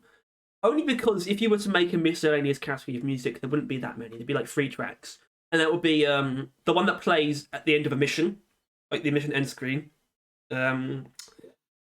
Ode to the Fallen and Machine Event music, and the reason why that is because those aren't ambient style pieces of music. Those are different style pieces of music. Like for example, the track that plays in the background of the space music, that's like an ambient track, but that still would be in the miscellaneous category. I can't in good faith put Ode to the Fallen in ambient though, because it's just such a different piece of music to those. In my opinion, even though it is background music, essentially. So that's fine. You can put it in that category. I wouldn't personally. I would ask Sophus or Sophus. I apologise, I don't know how to pronounce his name. Where he would put it in terms of category. But that is a great pick. Obviously, mine is Follow Molly. I feel like some people might know that by now. It's Follow Molly is the one where if you say the soundtrack's good, or like if a YouTuber, like, which often occurs, I've seen like probably 3-4 videos, but if they're ever like, yo, you should play this game, it's got sick dwarfs, they do this and this soundtrack, and then they just go down, wow, what? It's always that one. It's always that one. Soundtrack. Wow, what about now? Let's Follow Molly more than wow.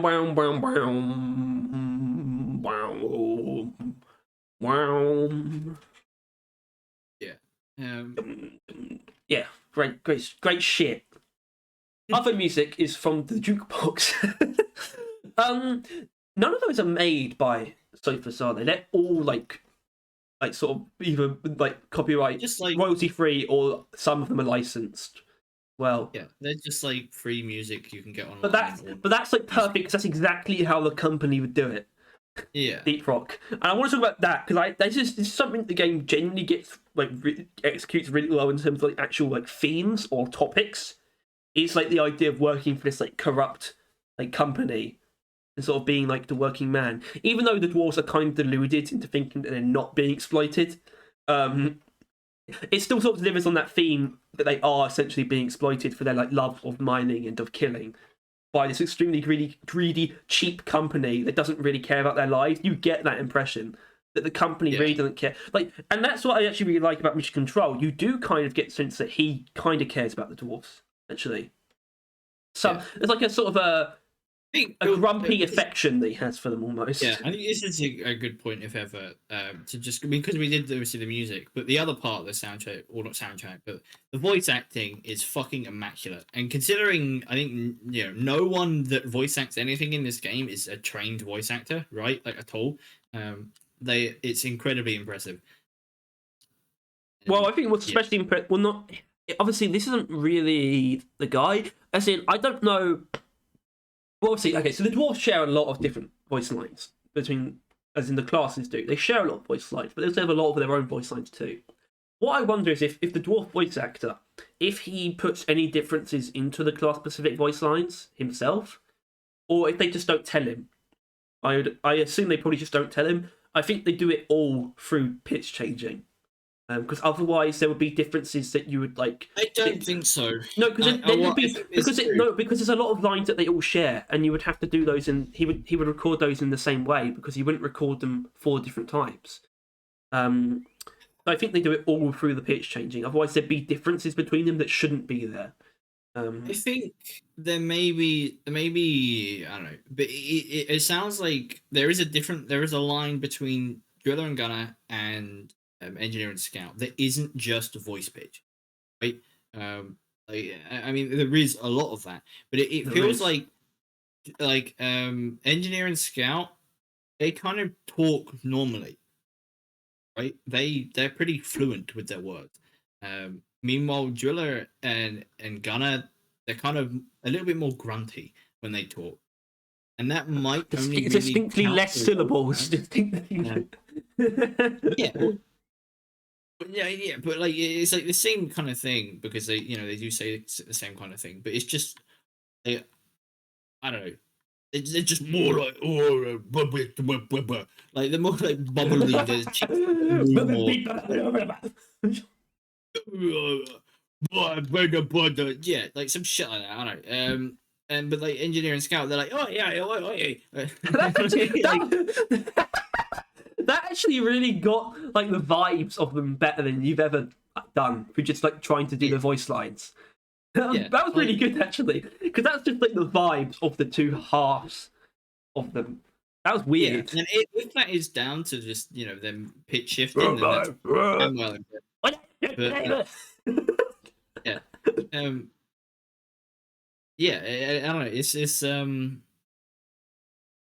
I don't know. It's impressive either way. Even though we have slighted with the new voice lines, they do kind of sound more like, honestly, more like people than dwarves. I find it a bit weird. I do question how that kind of happened because obviously the obvious answer is,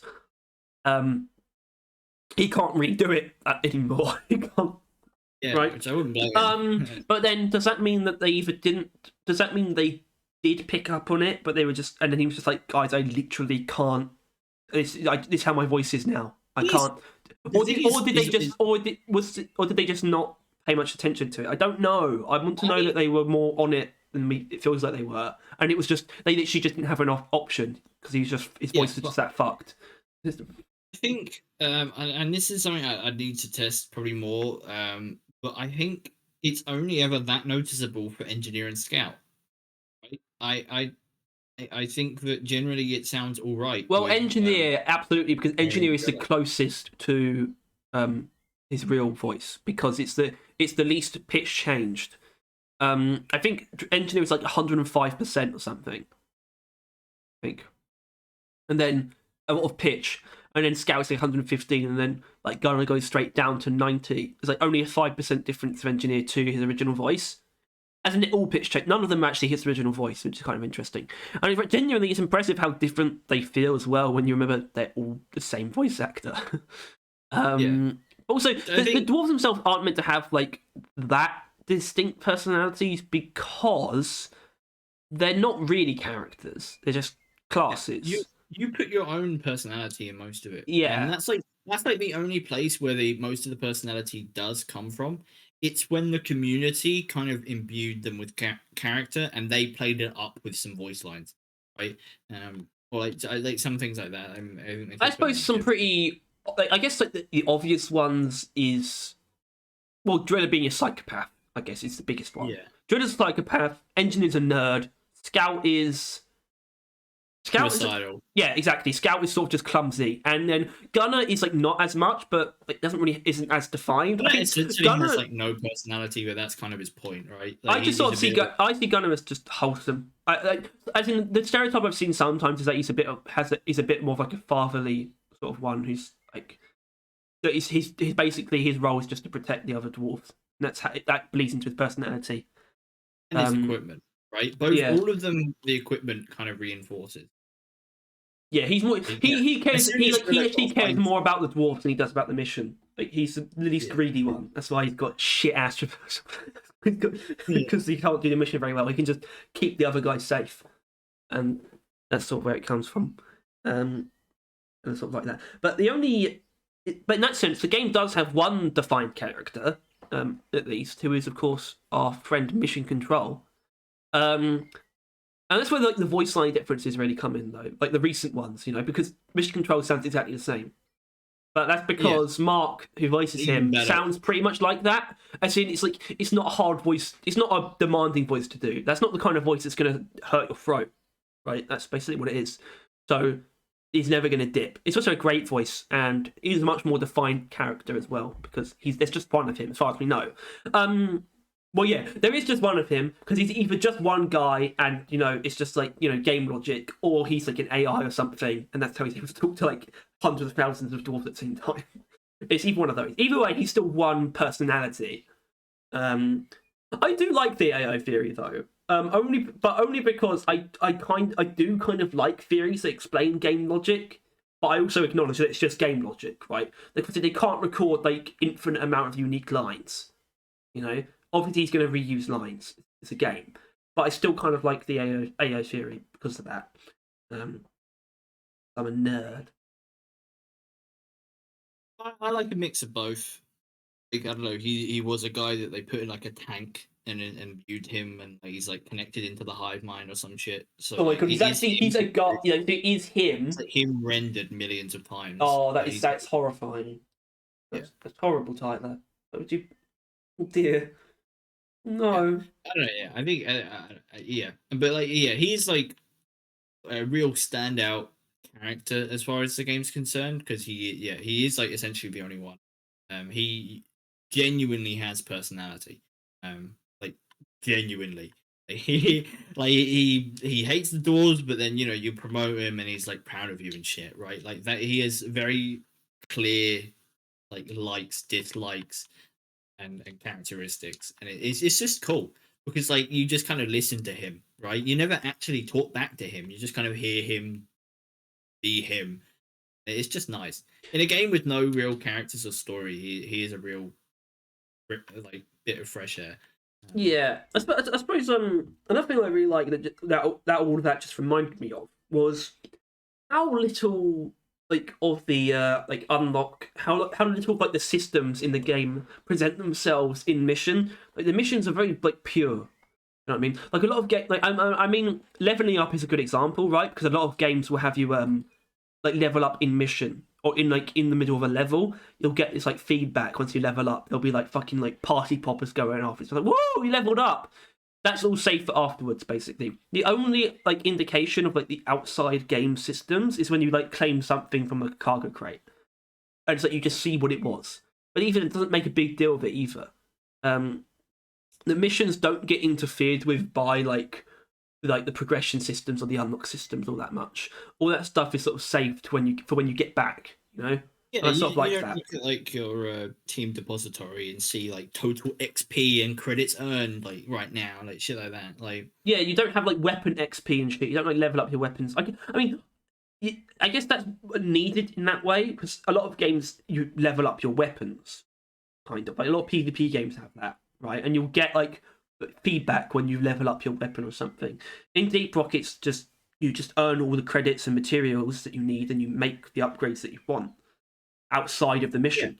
You go home and that's you an tinker with. You go back to the rig. You go home and you tinker with your weapons with the materials that yeah. you just found. It's the same thing from earlier. It's that literally like the what is in the game can't even be the only thing because in the game has like no real features like that. Right? It's just it's why I don't know the hub feels so much better. It's where most of your feedback comes from. Yeah. Actually, but it's where you make most of your decisions, and it's like vice versa. You make decisions in the game, and you receive feedback in the hub. Then you do make decisions in the hub, and you feel that feedback in the game. Well, that's just Right? like that's not like feedback. That's just results. You know, that's just I guess.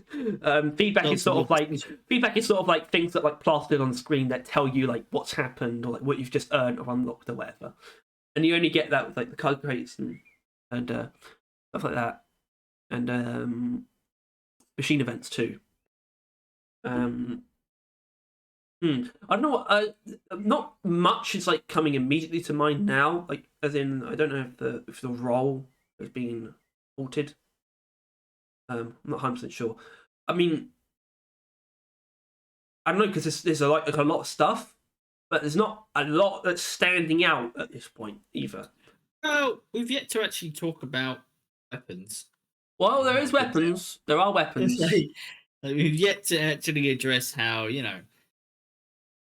ignoring balance and how some people we think some weapons are weak or strong and other people would entirely disagree. Weapons as a whole is they're incredibly good. I mean, we talked about how shooting things in the face and igniting stuff, and the actual act of using the weapons is incredibly good. Like it's really rewarding and engaging and shit like that. But even the designs, right, cosmetics in the game, I mean, as a whole is a whole thing. Well, But I think I was actually going to bring this up just as like a general thing. I just like frameworks in general because a lot of games do have physical changes you can make to your weapons, but that's usually in the form of attachments or some like quite downplayed stuff. As in, Apex has got quite a few. It's got a couple of things that are like frameworks, doesn't it? Like a couple, but it's not like a massive amount, right? yeah. But every weapon has got like over half a dozen completely different shapes that you can change it to, which I think is better than just attachments as well.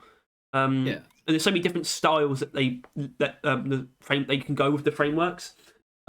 As they can go That's the literally thing, any yeah, as direction they well, though, want. is that the frameworks in your example Apex, you get first of all only really the legendary ones would kind of mark up to what Epoch does to the weapons. It's sort of a skin, isn't it? It's not a Yeah, framework. It's a skin. So that's the colors and the mesh like changes in one. yeah. Yeah. And those ones, yeah, you're locked in. Like if you get a legendary skin and it's like I don't know, like a samurai Japanese one based with like on the R301, which I think is an actual example, which I'm surprised I can remember. It's locked in with its colors, unless it has a color variant, which Apex did, which I don't think other things often do, but Apex did. And that is like it. That is the skin, and those are the colors. If you I want the do have colors to. elsewhere, tough shit. I You do have want to the skin point elsewhere, out. I do have to point out. Deep Rock. The frameworks did used to just be other skins, and they were like, these are mesh attachment paint jobs we have now, or skins. They weren't called paint jobs because they were skins. Skins can be like mesh or just colors as well, you know. But they separated the two, which was a great change. They separate two into paint jobs and frameworks, and so you can make your weapons extremely customized in how they look, and then also how they feel as well. So you can make your weapons like really like personal as well. Like that tinkering works, and you definitely feel like you've made your own weapon sometimes. Not all the time. Some weapons you can't change that much, but you know, it all sort of comes together. And yeah. It's only when some of the like no, I was about to say some of the older stuff you feel like the fact that these some things were changed afterwards, but I realize some of the new ones kind of fall for that as well. Like the latest secondaries, they're really wiry. There's not much they can really do. They still do for some of them. They go real hard sometimes. oh, with the frameworks. Yeah, the new Well, secondary. I get that. I think the crossbow's not in a bad place because it's a crossbow, right? Because it still always looks like a crossbow. Yeah, The shard fractor's got it's some also it's got some nice, decent like chunks that you not can the play charge. with. It's mainly the crossbow and the wave cooker. Because Yeah, literally, they're just like yeah. they are the frameworks, But right? then there If you is were to a strip crossbow something as well. down, if you were to strip something down and try and like then put on the framework, that's what you basically got generally. Just the wires. I do want to talk about the secondaries though as well. I just want to talk about the game is not devoid of cool factor, right? It really isn't, and that's why I find myself being more critical sometimes, especially season 3, which I just didn't find to be all that cool. Season 2 was though. Those secondaries, you break those down, you've got some of them seem basic, but there's always something that's like bringing them up above pretty much every other example of that type of weapon. Shard Diffractor, not the most like extravagant laser beam, but you know, it's kind of just like a laser beam, except it's like focused through a shard of Armor and Heartstone. Yeah, you know, it's like what it's the like fuck? which is just light. Here's there's a light thing that I like, which I know you do as well. I just want to get out there since this is the podcast. The fact that Engineer keeps recycling is fucking immaculate, and I love that. Yeah, that is actually a very definitive theme. But I was just going to go like, all those other secondaries as well. We got like we have our railgun now, but it's a coil gun and it's a pocket railgun. It's a railgun pistol, right? We got a wave. We got a microwave beam gun, but it is literally a retrofitted kitchen appliance, straight up, and it pops bugs from the inside out. And then we have just a straight up futuristic crossbow as well. That is like one of the most unique weapons in the game because of how it plays with like alternate ammo types and whatnot. It's just fantastic. Like that's one of those weapons is one of the reasons why I am still like a fan, basically, right? Because they genuinely did a fucking fantastic job, and that wasn't too long ago that I think they've lost touch of that kind of thing. I just think they need to be given the opportunity to do something like that again. That's all it takes, you know? And that doesn't even need to be new weapons. I think there's a lot of different ways they could just tap into that side of them again. And when they do, it always goes really well. Because even those primaries, I think, I love, like, you know, the sludge pump, especially. Like, they really are great at making weapons. Like, I have no hesitation about saying that. And I love very lucky pretty much that all of them. they made a game that did that, really. Yeah.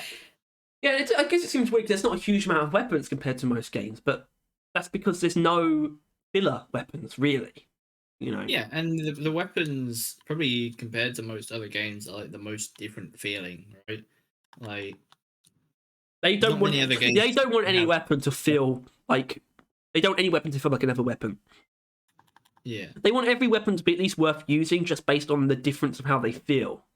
Even if like, the results are not that different, they want them to at least feel different enough, and that makes them worth using almost. Except Sparta. Well, it's the least unique weapon. That's all I'm going to say.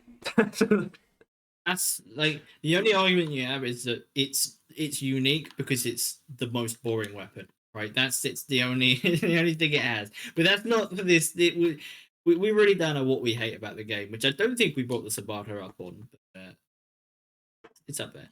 Oh yeah. But no, even then though, the Sabata is, you know, not that bad in as far as other games are concerned, right? Like, like it's still a pretty well done normal pistol. Yeah. Right? Also, I bet it would feel way different if we were using mouses as well. I bet it would. Same with the M1000. Probably.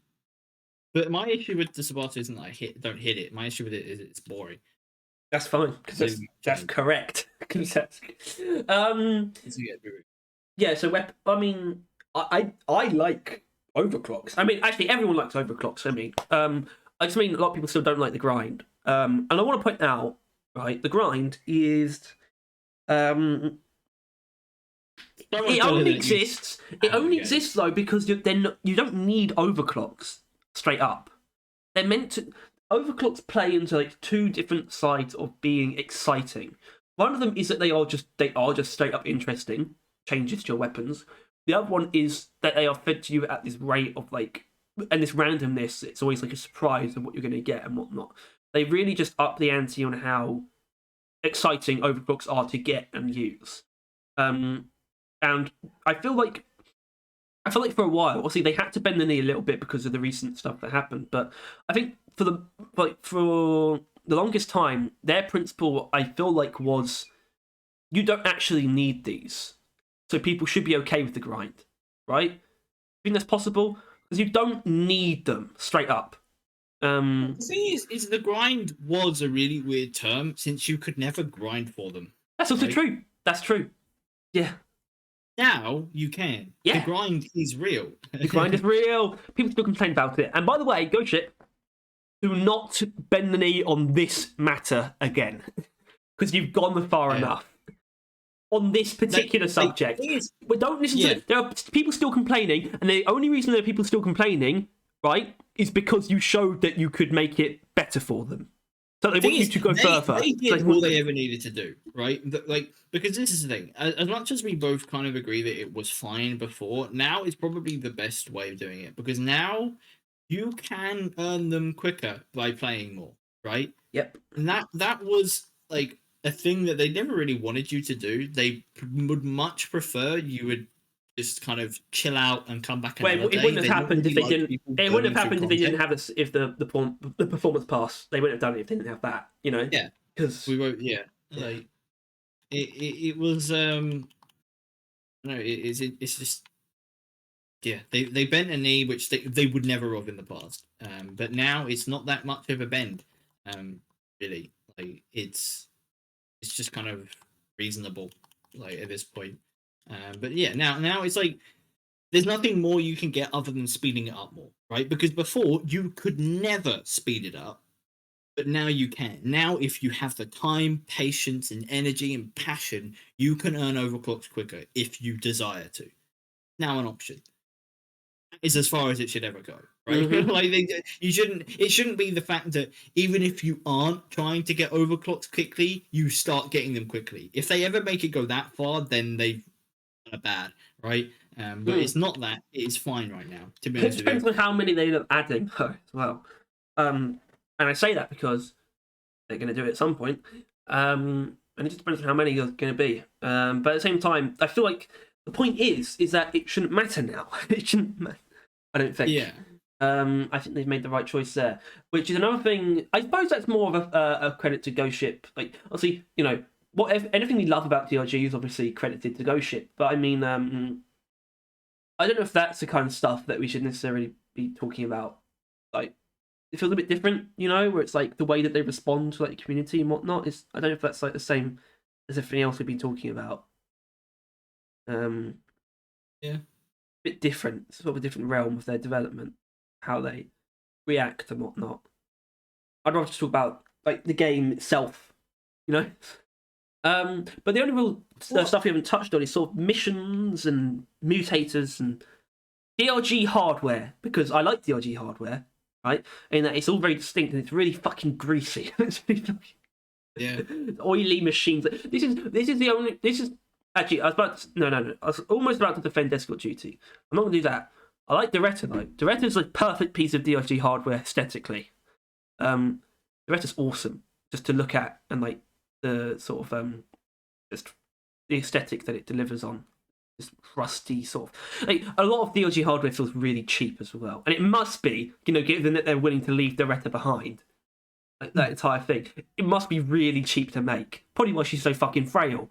I'm not sure about like Giga Cheap, but like it's probably the most expensive thing they've made. But that's just not saying much. I just like how big and clunky everything is. You know, like the cage that comes down, or like the pump jack and all this stuff, and like even just like the giant arm that like the drop pod is held in, and all like the pipes and cogs that connect it. It's not steampunk, but it doesn't feel hyper futuristic either. You know, junk punk. I don't know if that's a thing. Look it up. Don't. Junk punk. Apparently, it's a game. It's a factory management based building exploration game. Great. So, yeah. Factory punk is my favourite aesthetic. Factory core. I hate aesthetics. Well, tough, because PRG has one, and it's pretty dedicated to it. Like I remember seeing there was someone did an art piece of like giving all of the dwarves like really high tech sci-fi shit.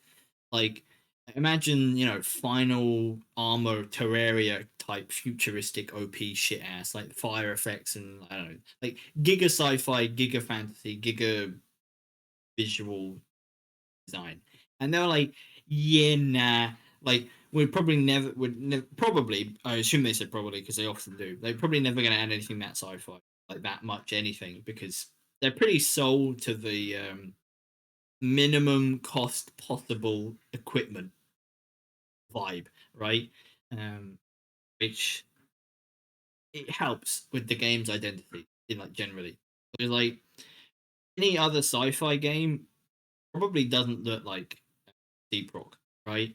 Like, there is not many people that would go into space to just then make all the equipment look like shit, right? Like normally they would end up leaning hard sci-fi or going the Starfield route of realistic sci-fi.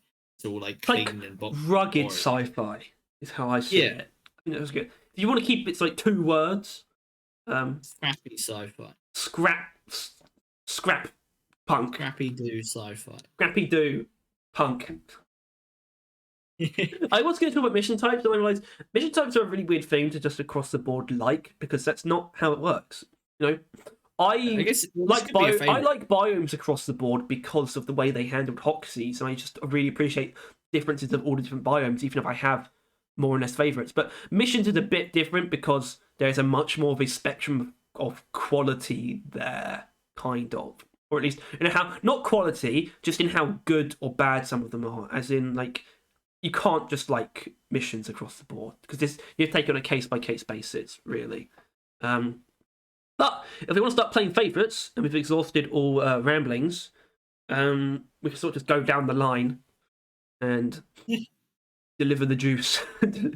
So, and this if mission type is where that's going to stop, the rambling's going to stop because it kind of just puts a pin in it.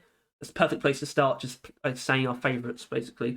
I assume we don't want to go least favourites either. I assume we don't. No, leave those out. All right. Yeah. Well, it's going to be difficult though. Favourite mission type, Tyler?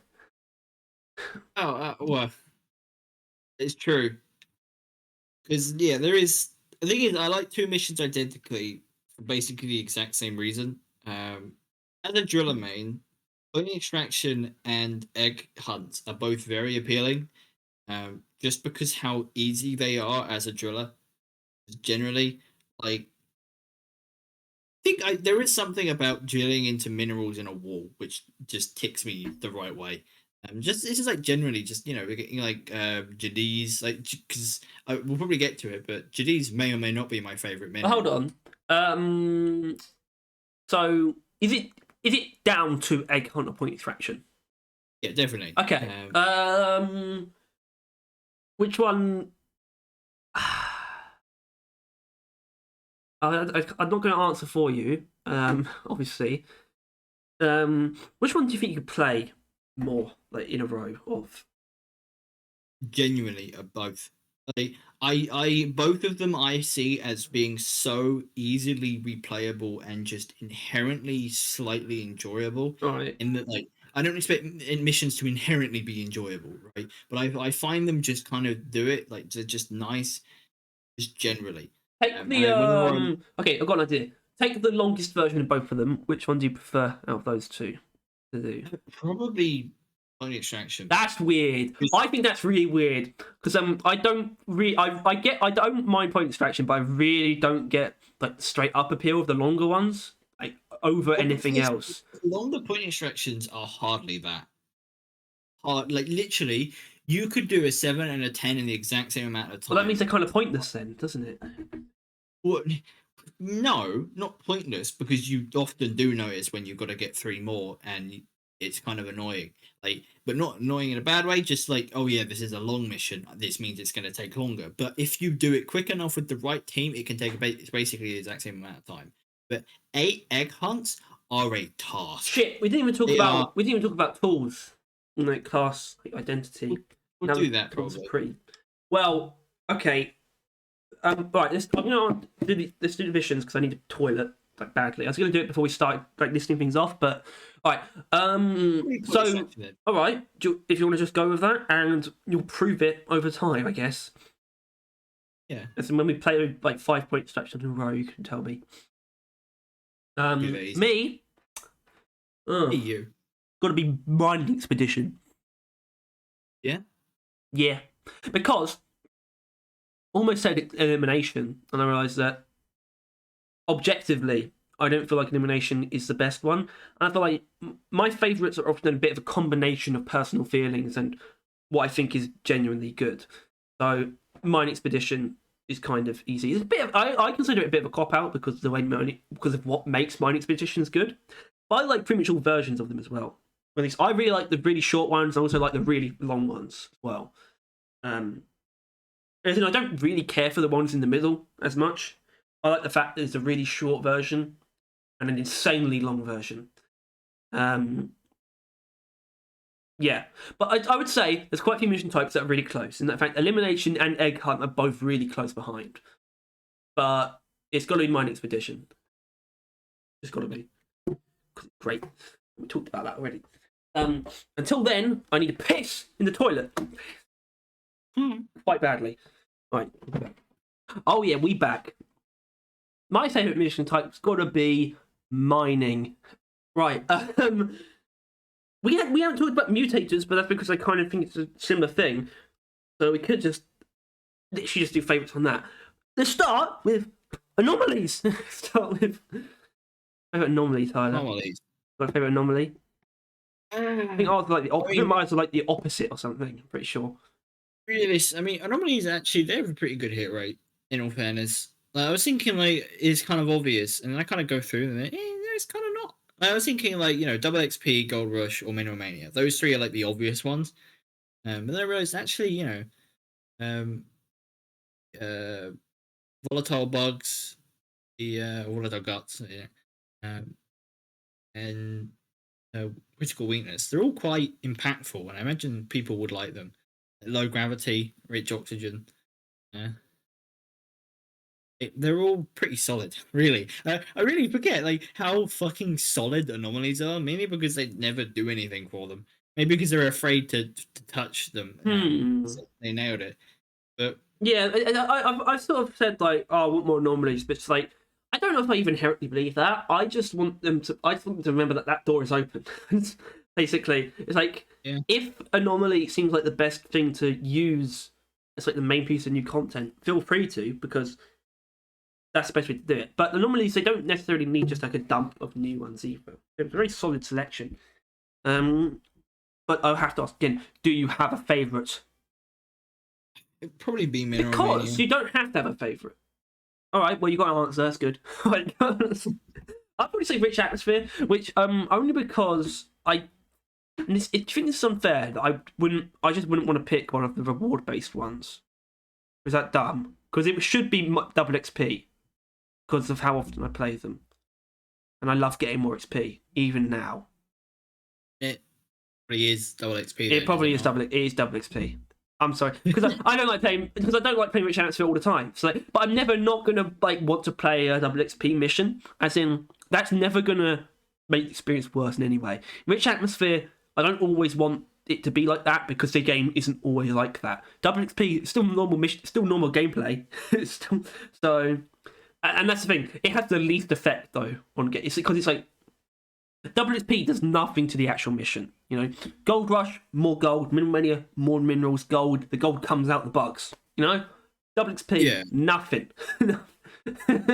Nothing in the mission changes. But it's still my favourite. Okay. About warnings, so I absolutely have an answer for this. Like, easy. You go first. Rival presence. That's a spicy take. Is it? Also, I entirely knew you were going to say that. Yeah, I knew that. I mean, I haven't been that. I've been pretty open about that. I love rival presence. I mean, it's the peak of warnings. Not that every warning should be the same level. It's just more of them should be at that level, and nothing should try and go further than that. Wink, wink. Yeah. Nothing. Yeah. So it's easily rival presence. Uh, Well, let's sort of run through some of them. Because I can't really yeah. imagine what would really tickle you out of the Definitely warnings. not Macterra Plague. Definitely Hard not Macterra least Plague. favorite. That's I that's like one. Macterra Plague a lot. I like because I like going on. I like going on with builds that are really good against Macterra and then fucking them up. Well, warnings. It can't be low oxygen. It can't. No, obviously. I'm not going to roll off haunted caves. I don't. I am because All right, honestly, let's roll that off then. they're too rare to care about. I think. Parasites. Yeah, I love normal parasites. I think I know what it might be. Oh, okay. I actually forgot about that one. I hope it's the same one. I'm not going to say it though, Just say it. unless you forgot. No, you should say it. Because you might. I forgot this existed, so you might have done as well. So... I doubt it because we did it yesterday. No, I think. okay. It's not the same thing then. All right. My favorite might be Cave Breach Cluster. Oh, hey, Cambridge Cluster. Okay, I was going to say Elite Threat. Did you forget about it? It's just it's Okay. the same as. But is that a bad thing? We both forgot. It's too rare to care about. I kind of agree. I do think it's awesome though. Still, wasted potential of elites is the saddest. Wasted thing potential of elite enemies. I still like that warning though. Yeah. I'm glad it's still in the game. The fact that elites were going to actually just be in the normal pool of enemies during like has 4 and above was the most hype shit ever, and they just backed off from it. It's so annoying. I mean, I think that's how they should have done Has 6, frankly. Just made it that mutator, and it's elite difficulty. That's my opinion. That's my opinion. Easy mode of making new difficulties. So it would be Cave Breach Cluster. Why Cave Breach? I mean, sure, No, I don't hate it for some reason. I don't hate. It's just kind of fun, isn't it? Like you're never quite safe. It's weird. It's dramatic, isn't it? It's like. Yeah, and it's like because like cave leeches as a whole, they relish off of surprising you. Like you go 5-6 games without a cave leech, and then there's a cave leech, and you forget that you've been in a game, and you get grabbed. Right? Cave leech cluster reminds you that there's cave leeches, so there's constantly a cave leech on your mind. Right? You're like, okay, I need to look at the ceilings. I need to look at the ceilings, and it's quite fun like that because you'll catch them. You're like, haha, you cheeky fuck. But also the split second that you forget, they will get you because there's fucking hundreds of them, and it's I don't know. As far as it goes, I quite like them. They're quite they really change the game, the feel of the game in a better way than I think some of them do. Like some of them just make it giga annoying. I fucking can't stand Macterra in like Plague. I fucking hate shit tons of Macterras. I hate shit tons of Swarmers. Yeah, Swarmageddon. I think Swarmageddon pisses me off because it has Swarmers actually have the highest rate of builds that aren't good against them. Genuinely, it's the highest rate of builds that aren't efficient against Swarmers. Right? There's a lot of the best builds will probably be good at handling Macterra Plague as well. An Exploding Infestation is a bit of just like an occasional, like they might fuck you up or they'll just be like free health from Vampire. That's how I see it. So yeah, I mean, easily Rug Presence for me, and then Elite Threat's also pretty cool. But honestly, I actually kind of respect Cave Breach Cluster as an answer for that. That's I mean, it's kind of weird, but as in, I don't know what I would expect to be like the favourites though from people. I genuinely don't know. It's just I don't know. There's not much competition for like favorites. I just get the feeling if there was a poll, it would be like Lithophage Outbreak or something, and I'd get really angry. And I'd get really... I don't think Lithophage Outbreak only because it used to be now. No, it's not. It's not. No, it's it's pretty redefined now. It itself. Bad. What? We don't hate because it was probably the first time people will hear this argument, right? We don't hate Lithophage Outbreak. I don't think it's a bad warning. We just think it was so much more than a warning, and it's really annoying that they brought it down to it. That's it. Essentially, yeah. Made it use that slot. That's it. I actually don't mind doing them, and I also really like how much hazard bonus you can get. I like that we have a 50% hazard bonus warning, but that just indicates to me it should have been something else because it could sort of push the envelope further. In fact, Yeah. not that you even needed a new category, because honestly, it would have suited Anomaly better. I think. Kind of, yeah. Almost, I mean, yeah. since And then Anomaly's at not least it often would used break. as It boost. means that they wouldn't have done the same thing twice in a row. It doesn't matter Plus, we how would different. then been able to have an infection and then 2 other warnings on top. Yeah, it's like it doesn't matter, how different they thought it was from Rival Presence. You still did 2 warnings in a row, and you didn't have to. That's the problem. Yeah. Although, to be fair, if it was an anomaly, then we couldn't have had double XPs on the phage outbreaks, which is that's the juice that needs to exist for my sake. All right, what's the next obvious place to go? Probably biomes. That's easy next step for our favourites. And it's still is it still the radioactive exclusion zone? I don't know. You know what? It might be. I think it is still. It's still the red zone for me. Yeah. Close second. Both Hollow Bow and Glacial Strata are in the second spot for me. Love those guys. For me, what minerals does Hollow Bow have again? Beastmore and Jadis. Yeah. It's Hollow Bow. Because it used to be definitely... crystalline caverns, didn't it? Because of those minerals, right? But really just because of the minerals. Yeah, I used to just do it over and over and over and over and over again because I needed tons and tons of GDs for like Dreader promotions. As of recent, I realized the crystalline cavern sucks fucking wank, and I don't really like it. It's annoying.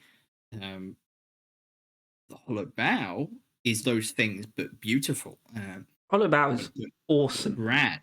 Like we could just like, harp on the Hollow Bow for like an hour about how fucking awesome it is. Yeah, we should have done, because it's like one of the best biomes.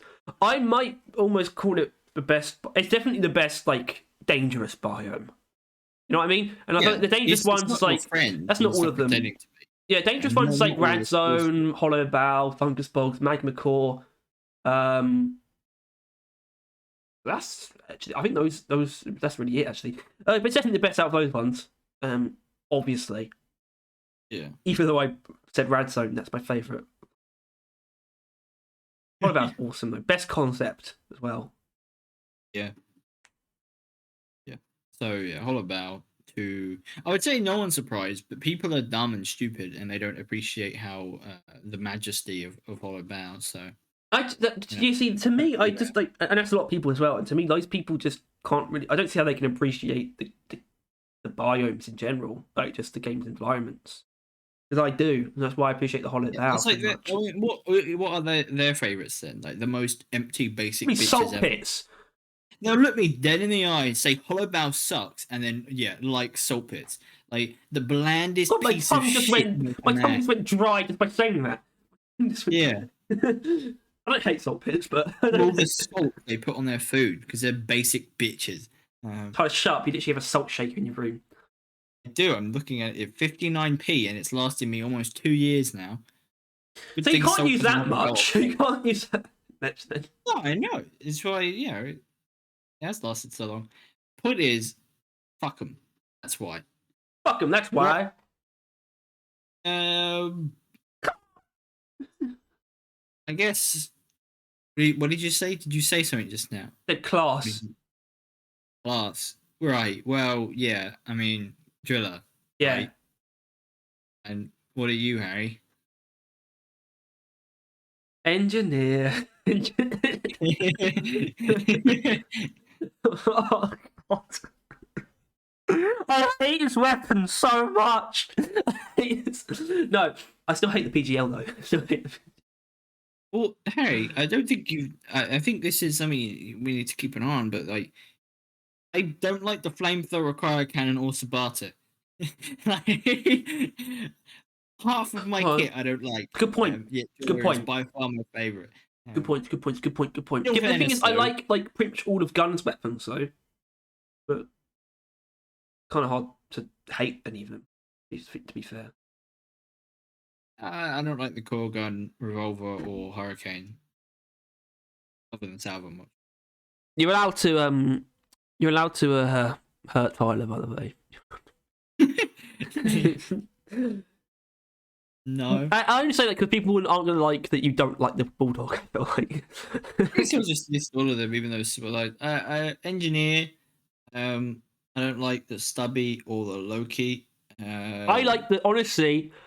I really like the stubby. I sort of I kind of like suppress it whenever we have to talk about the stubby in any form. I like the stubby a lot. It might be my favourite one. I don't think it's the best. I definitely don't have the best results, but it kind of no. All right, let's do that then. Favourite weapon. But yeah, because I mean that's going to be the next step. The issue is it could be the same one for both of us. Oh. You do yours. Is it that though? Is it that? You do yours, and we'll find out. Yeah, I'm just trying to figure out if I actually feel that way or not.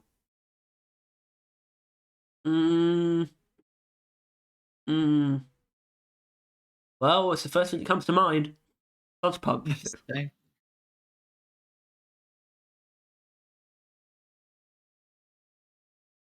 I could spice mine up a little bit though. If we are on the same page, if we're on a completely different page, you don't hear me? I did say it. I said sludge pump. Alright, okay, you did. But it could be shard diffractor. Alright. Because I thought about it more. Only because of how much I like Plastic Catalyst now, and also because I don't hate Feedback Loop anymore. So I actually like a majority of its overclocks now, which makes that more reasonable than it used to be. Because I said that before, and it wasn't wrong. It wasn't correct at the time. I didn't like enough of it. I think I do now. Yeah, I guess using that logic, I was gonna say. I mean, if we didn't want to, like be the same person, I was thinking maybe Wave Cooker, but I think as long as it's necrosis is what it is, I don't think I can truly say it's my favorite. I mean, I almost said that actually. I could have said Wave Cooker. Yeah. I think I'm going to say Shard Diffractor because I like it enough and it's an engineer. But I love both of those other weapons. Yeah. Yeah, I thought that's really what it is. I'm going to take. I'm going to take Sludge Pump. I'm going to fucking take it. All right. What the hell are you doing? I'm filling up a cup. I didn't do it while in a break, and my mouth is really dry. I'm sorry about this. Like I had to do it one-handed because I'm holding up my laptop, and I almost spilled water, and the water kept going, and it was always really bad. Ooh. Plus, the kittens have woken up. Yeah. So they're now making shit tons of noise. Favorite support tool? What do you want to do? Do you want to do tools? Maybe we shouldn't divide them like that. Well, split them in half, I think. Well, maybe we could do both. Split the primaries and secondaries in half. Oh, okay. Favorite secondary, Shard Diffractor. Favorite primary, Sludge Pump. Yeah. Favorite primary, Sludge Pump. Favorite secondary, probably Wave Cooker. If I didn't want to give the same answer though, if I didn't want to give the same answer as Tyler, I would say Drac. My favorite primary. You are a bit of a Drac stan. I am a bit of a Drac man. Yeah. Okay. Let's do it with tools then as well. Favorite traversal tool then. I mean, it's drills, isn't it? Yeah, it's drills. Yeah. Is it not the same for you? I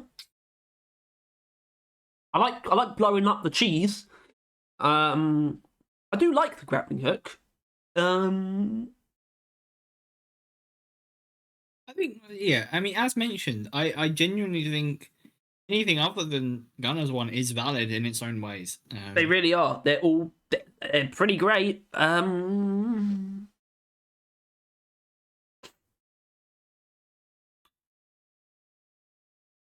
Yeah, this is actually really difficult, to be honest. I can't say I actually love the platform gun, like, really. But I can't say I honestly love either of the other two. You know what? I'm going to say grappling hook. Yeah. To engineers. Yeah, but it's definitely not my favourite support tool. In that case, it's the other ones that are valid. In which case, it is the turrets, obviously. I just realised I didn't actually think I had this far. Right. Tip. It might not be the satchels. It's another piece of Driller's equipment I can't stand. Um, it's probably, uh, honest to God, honest to God, might be the flare gun. I was going to say, because Because if you said sentries, I would get really fucking annoyed considering you never use them. You also don't exactly, really use and your shield. It's just when it comes down to because you actually use the flares. Is that what it is? it actually is, yeah. Because yeah, I don't like setting up those turrets. That's just generally is the thing. I That's don't fair. like having. It's absolutely fair. I just like doing it. And the shields are good, very good, and they probably would be it, but I just don't really. I don't know. I just die. It's just like, yeah, I could use a shield, or I could just die. And that's kind of a solution there. But genuinely, I don't know. I like having flares quite a bit. Makes rooms so much nicer and more manageable. So it probably is the flare gun. I respect that answer. Maybe. Fine. If you want to go really, grenade, I guess. Okay, yeah, Or grenade. Ghost Ship Logic grenades next. What? Oh right, yeah, yeah. Let's. We'll do that. We'll follow. We'll do it further. We'll do overclocks. Okay, grenades. Do you have a favourite? Like immediately? Well, I mean, I've said it before that neurotoxin is my favorite grenade. I genuinely, I think it more comes down to the fact that I care so little about so many of the grenades. Generally, none of Gunner's grenades do anything for me. That's fair. Same can partly be said for engineers. I like the shredder grenades. I do really like the shredder grenades. Top 3 easily. But yeah. And scouts grenades are right. I like pheromones. That's probably also in the top 3. The other ones I don't really care for. They're good, and they're probably on average. On average, scouts grenades are definitely the ones I would like the most. Whenever I use scout, his grenades, whenever I throw them, I'm like, yeah, I've got this. Right? If I'm playing gunner, I'm like, fuck. Whenever I throw a grenade, I'm like, shit, this isn't what I want. It doesn't matter what grenade it is of them, other than maybe the flame one. Yeah. But yeah, for scout, it's reliably all of them. I'm like, cool, I've got this. And it's all right. So I'm gonna be an asshole. Boomerang. Here they come, Mary. But my favourite grenades overall, definitely engineer. As in terms of the role that they play for the class, I love engineers as a grenade guy, and that's why I'm always tempted to say proximity mines because I kind of love this. You know, when it works out, I love the fact that I'm using proximity mines, but don't always. Shredders have done a bit damage to proximity mines in that I feel so much safer when I have shredders than proximity mines, and I can't really. It's a bit awkward there, but boomerangs. Yeah, definitely my favorite scout grenade without really any competition. So, and everything else has competition. That's the thing. So, yeah, boomerang, Gaylords. Right. So I mentioned overclocks, but obviously that's a very very broad one. And you could just pick one. You could do one per class. You could even do one per weapon. And I don't think we want to do that. I just want to see if you have an answer. Basically, I just want to. Overclock. Yeah. I guess it's kind of hard because there are overclocks which makes guns I don't like using to guns I love using. Like the Hurricane. You could just list off a bunch of like good examples. Yeah, exactly. You could just list off a bunch of your favorite ones. However many there are. You know. Yeah, like definitely Salvo module is a top 5 or top 10. Mind layer system for me. Yeah, no. Probably down at bottom 10. Not really. It's not that low. It'll be middling somewhere. Love a bit of burning hell. Love a bit of bullet hell. You're gay. I wouldn't say it's my favorite. I think it's surprisingly alright, and it surprised me so much that I've been using it quite. I like Big Bertha a lot, but I can't actually say anything about the Thunderhead is my favorite. So. I think combat combat mobility I really liked, and then it's kind of fell off quite hard. Recently, I don't know. I don't know what I did to it, but it just doesn't feel quite right. But yeah, as a whole, the Thunderheads ones, I don't know. I think it's because it's once again, it's like I think the best overclocks are the ones that make stick guns I don't really like into the ones I do. Or like the most radical changes, the things I like using the most. And the Thunderhead is such a neutral thing that all of its overclocks don't really do much of any of that. Generally, it just That's kind of fair. Yeah, I get that definitely. I mean, I kind of feel almost the same way. I still really like Big Bertha though. Big homebrew powder bulldog fan. lead spray on the Burt. Oh yeah, lead spray. You like lead spray? But, I don't really care about the Burt's overclocks that much. I like microfishets just because I'm silly. a silly little goober. A little goober.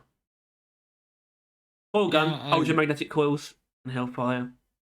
There's a bunch. There's plenty. Shard Fractor's got one of my favourites, which is volatile impact mixture. But I also love Pantry Catalyst. I like blowing up the cheese. And I love Inferno to death. Inferno, my beloved. Don't really like any of the PGL's overclocks. Gonna be honest. Yeah, I don't like any of the engineers overclocks inherently. Any of engineers overclocks. Yeah, No. honestly, that's not even that bad of a take. I guess you like Stunner though, don't you? Or some shit. Like, I like Stunner, yeah. Wank Stunner's boys. good. Shut up. I like War Stunner. Hey, That's shut up. Stunner. Maybe with like Stunner, yeah. Yeah, not really though. Execution. I love Executioner. Driller. I like. There's lots of Driller overclocks. Like not really on either. Not really on any of the Gen 1 weapons, though. The clean ammo, or is it like not clean ammo? Is it clean ammo or like the balance? That's the word. Whatever the best ammo for the flamethrower one is, I like that one. And I like ammo on like both of the flamethrower and cryo. Just giving them more ammo, it just feels better.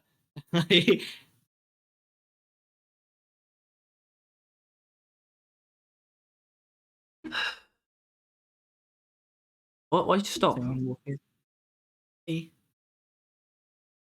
Yeah. Yeah. What? But I think the balanced ammo on like flamethrower and cryo, I think they're both balanced. Either that or clean. There isn't a balanced ammo on the cryo cannon, is it? No. No, it doesn't have any ammo overclocks. One it has like 25 ammo.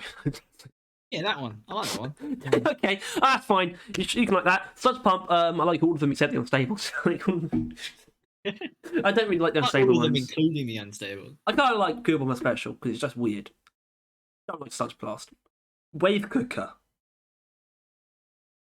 But it's got it. Like those unstables have got it for me personally. Even then, I'm a big Super Focus Lens fan too. The clean one. I think Power Supply is the best thing you can put on Wave Cooker. Yeah, if you're a pussy. No, if you're just honest, saying it's just if you pick anything else, you're just kind of having less fun. If I'm using Boiler Ray, sure, take a Power Supply. Other guys though, I love me some Gamma Contamination. That's like contender for my favourite overclock. But that and Necro Cum Stain, the wheels.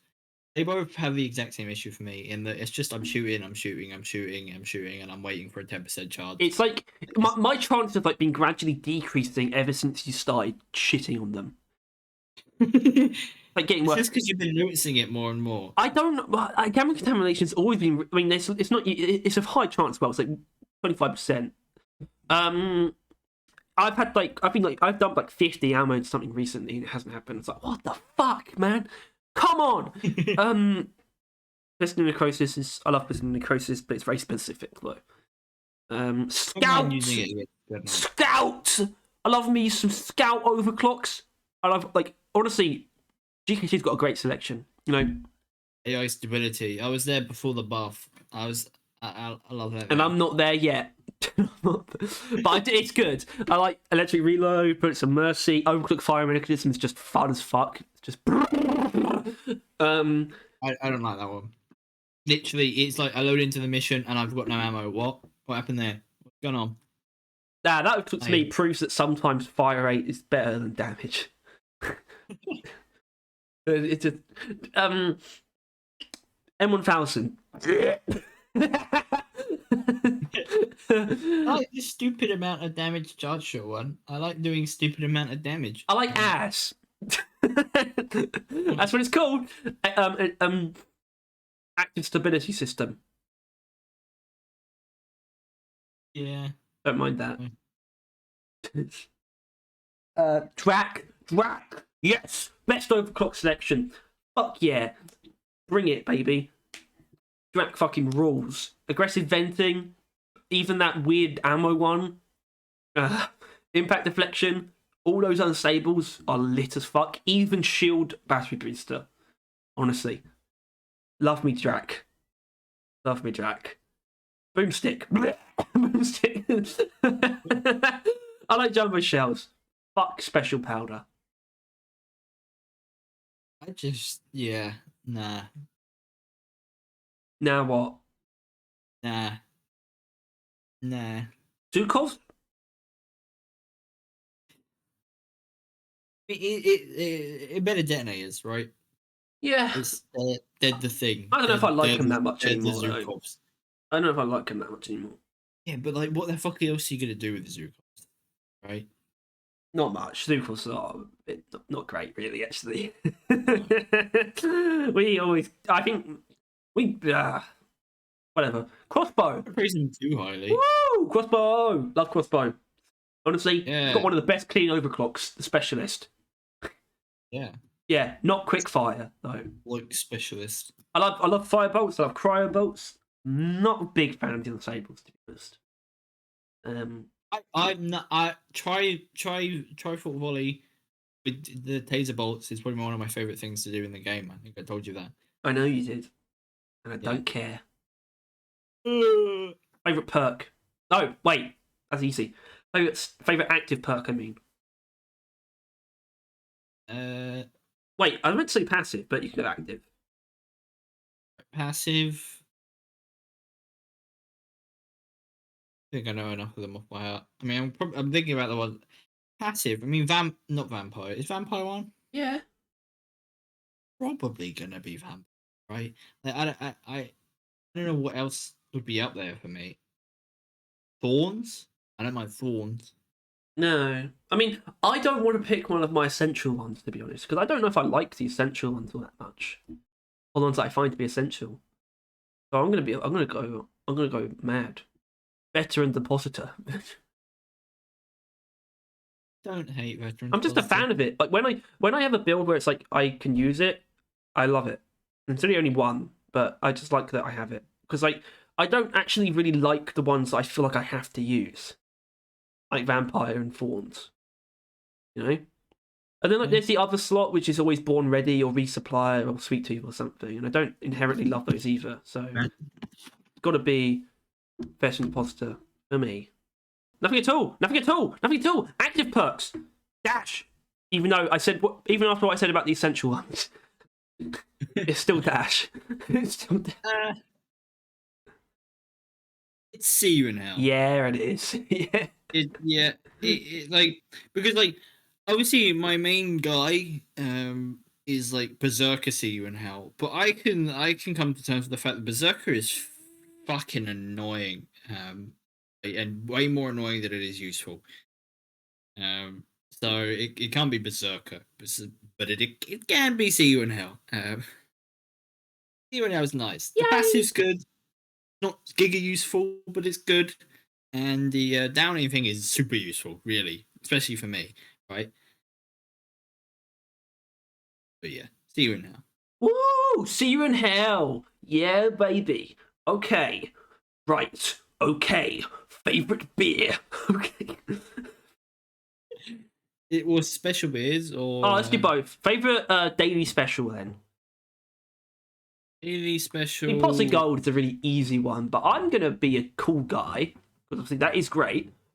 I really like, and I never remember the name of it. Tyler, what's the one that I never remember the name of? How the fuck would I remember? It's not Slayer Stout. It's the other one. Gold Crusher Ale. Yeah. Because you can one tap grunts in the face with it. Your pickaxe. And I like that. I think generally Tunnel Rat. Not often that I never Tunnel really get Rat. a drink. But like Tunnel Rat, you just kind of like fall and you're like, well, fuck, I'm dead. And then you'll just survive. You're like, oh, it's Tunnel Rat. You're just like, oh, cool. Obviously ruling off Pots of Gold because realistically, nothing else there is as Exhilarating. influential as Pots of Gold. Oh, yeah. Obviously. The hell was that? It's me unzipping my hoodie. Right. It's like, I don't want to answer the door shirtless, so put on a hoodie. Don't tell people you're Smart shirtless. man. Yeah. Normal drinks though. Normal. It's probably blackout stout, really. Like drinking as many blackout stouts as I can. Blackout Stout pilled answer. Burning Love. Easily. My dick's on fire. One. My dick's on fire. That's why I like it. I think it's funny because it's like a, you know, you're burning love. Got a problem. Makeup. What are you doing? Fuck. No way. What a weirdo. Right, done music. Favorite room on the space rig. It's the Memorial Hall. It plays my Hell song yeah! that I like. No, actually, no. The janitor's closet. I go to the med bay quite often. Med bay. Gotta be the janitor's closet. Because that's where the footballs is. Yeah. Not that I use that, really. No, I love the Memorial Hall. It's just a bit, simple. It doesn't look quite as freshly designed as the rest of it. My favourite area space rig is the one in season 4. Yeah, the mystery area. Yeah, and not the arcade machine. Favorite hub in the terminal in the hub. Favorite terminal. Yeah. My favorite terminal. Oh, depends what you consider a terminal. The drinks menu. The drinks menu. Anything you go on. Mineral trade terminal because I like the news. I like getting the sweet deals. Mine's the deep dive terminal. No, it's not. No, it's not. No, I like it because it's this giant terminal that I do like the look of it. It's like this giant like mission control style thing. It's like, yeah, ridiculous. I've used that giant thing more as a parkour.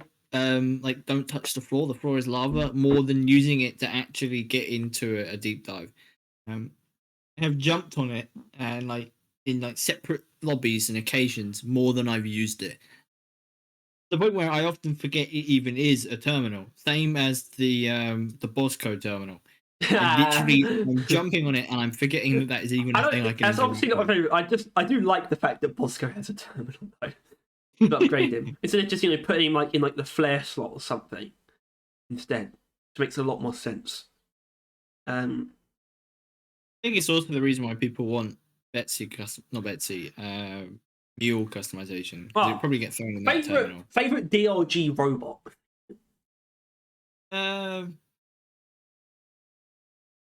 Lloyd. Lloyd. Yeah. Lloyd is a nice name. I like the name Lloyd. He's the man. He's a baller. He always wears the drip every holiday event. And he's dripped up normally anyway. I mean, my contrarian ass wants to say the blue mule, but you gotta be true to yourself. It's Lloyd. You gotta acknowledge Lloyd. He gives me the drinks. I love him. Okay, now I think the only stuff left is just enemies and shit. Not necessarily. Favorite enemy. Non-boss enemy. What do we define boss? You know what the bosses are. The ones with health bars. In bulk. All of them have health bars. Shit, you're right. All the ones without boss health bars. Am I allowed to say? Am I allowed to say elite radioactive Praetorian? I guess, but you're a real knob for it. Yeah, I am. So I actually don't like. My favorite enemy is the elite radioactive Praetorian. I don't like. I don't like the normal radioactive Praetorians. Actually, it's one of the worst parts about that biome. To be fair, they're just kind of annoying. I just like the fact that the Praetorian, a radioactive Praetorian, is just so quick. Okay. I'm gonna go back to the silly things for a moment. I really love the fact that Frost Praetorians temp shock themselves sometimes. I think it's like really only from Inferno, but still, they do it and it's fucking hilarious. Right. Okay, favourite boss then? I'm just gonna rule off some. I think I'm working it out now. Ruling off Betsy. Why? I don't like Betsy. Oh right. Okay, let's see what your favourite is. Okay. Yeah. Rule off. I think I'm gonna leave Korlock in the running. We're going full on. I'm a celebrity. Get me out of here. Because it might be. I think Hide Guard, no. Okay. Queens, no. Dreadnought, no. This is instinctual. I don't know the Dreadnoughts do it for me. Caretaker, no. All right, so it's the Prospector boss. It's the. Sure, but I think it's also probably it's a Korlock. I think. Yeah, same. Because the Korlock fucking rules. I love the Korlock. Yeah. Well, dude, we haven't talked about him yet, but we don't need to. Because he's great. I love that sometimes it's really unfair. And sometimes it isn't. And sometimes it's really unfair for him. Sometimes it is. Because it's a plant, and it's a giant plant boss, which has never been elaborated on. Because there isn't other plant-type enemies. The Spitballer isn't a plant. It kind of is. Like, halfway. Anyway, favourite event? Now, okay, do you want to separate machine events from that, or do you want to do it all in one big pool? Well, separate machine events, just for the sake of more stuff. Omen. So doing machine events now. Probably Ebonite. Obviously, drones fuck with me a lot, but I still love omens. I love doing them. I love obliterating them. I love the idea as well. I love the look of them. Omens is the most engaging machine event by far now, right? After you've done a couple of them, the other three become monotonous if you know how impossible or possible it is, right? Like going into a curse site, we know that we're about to get fucked over by spawn chance, right?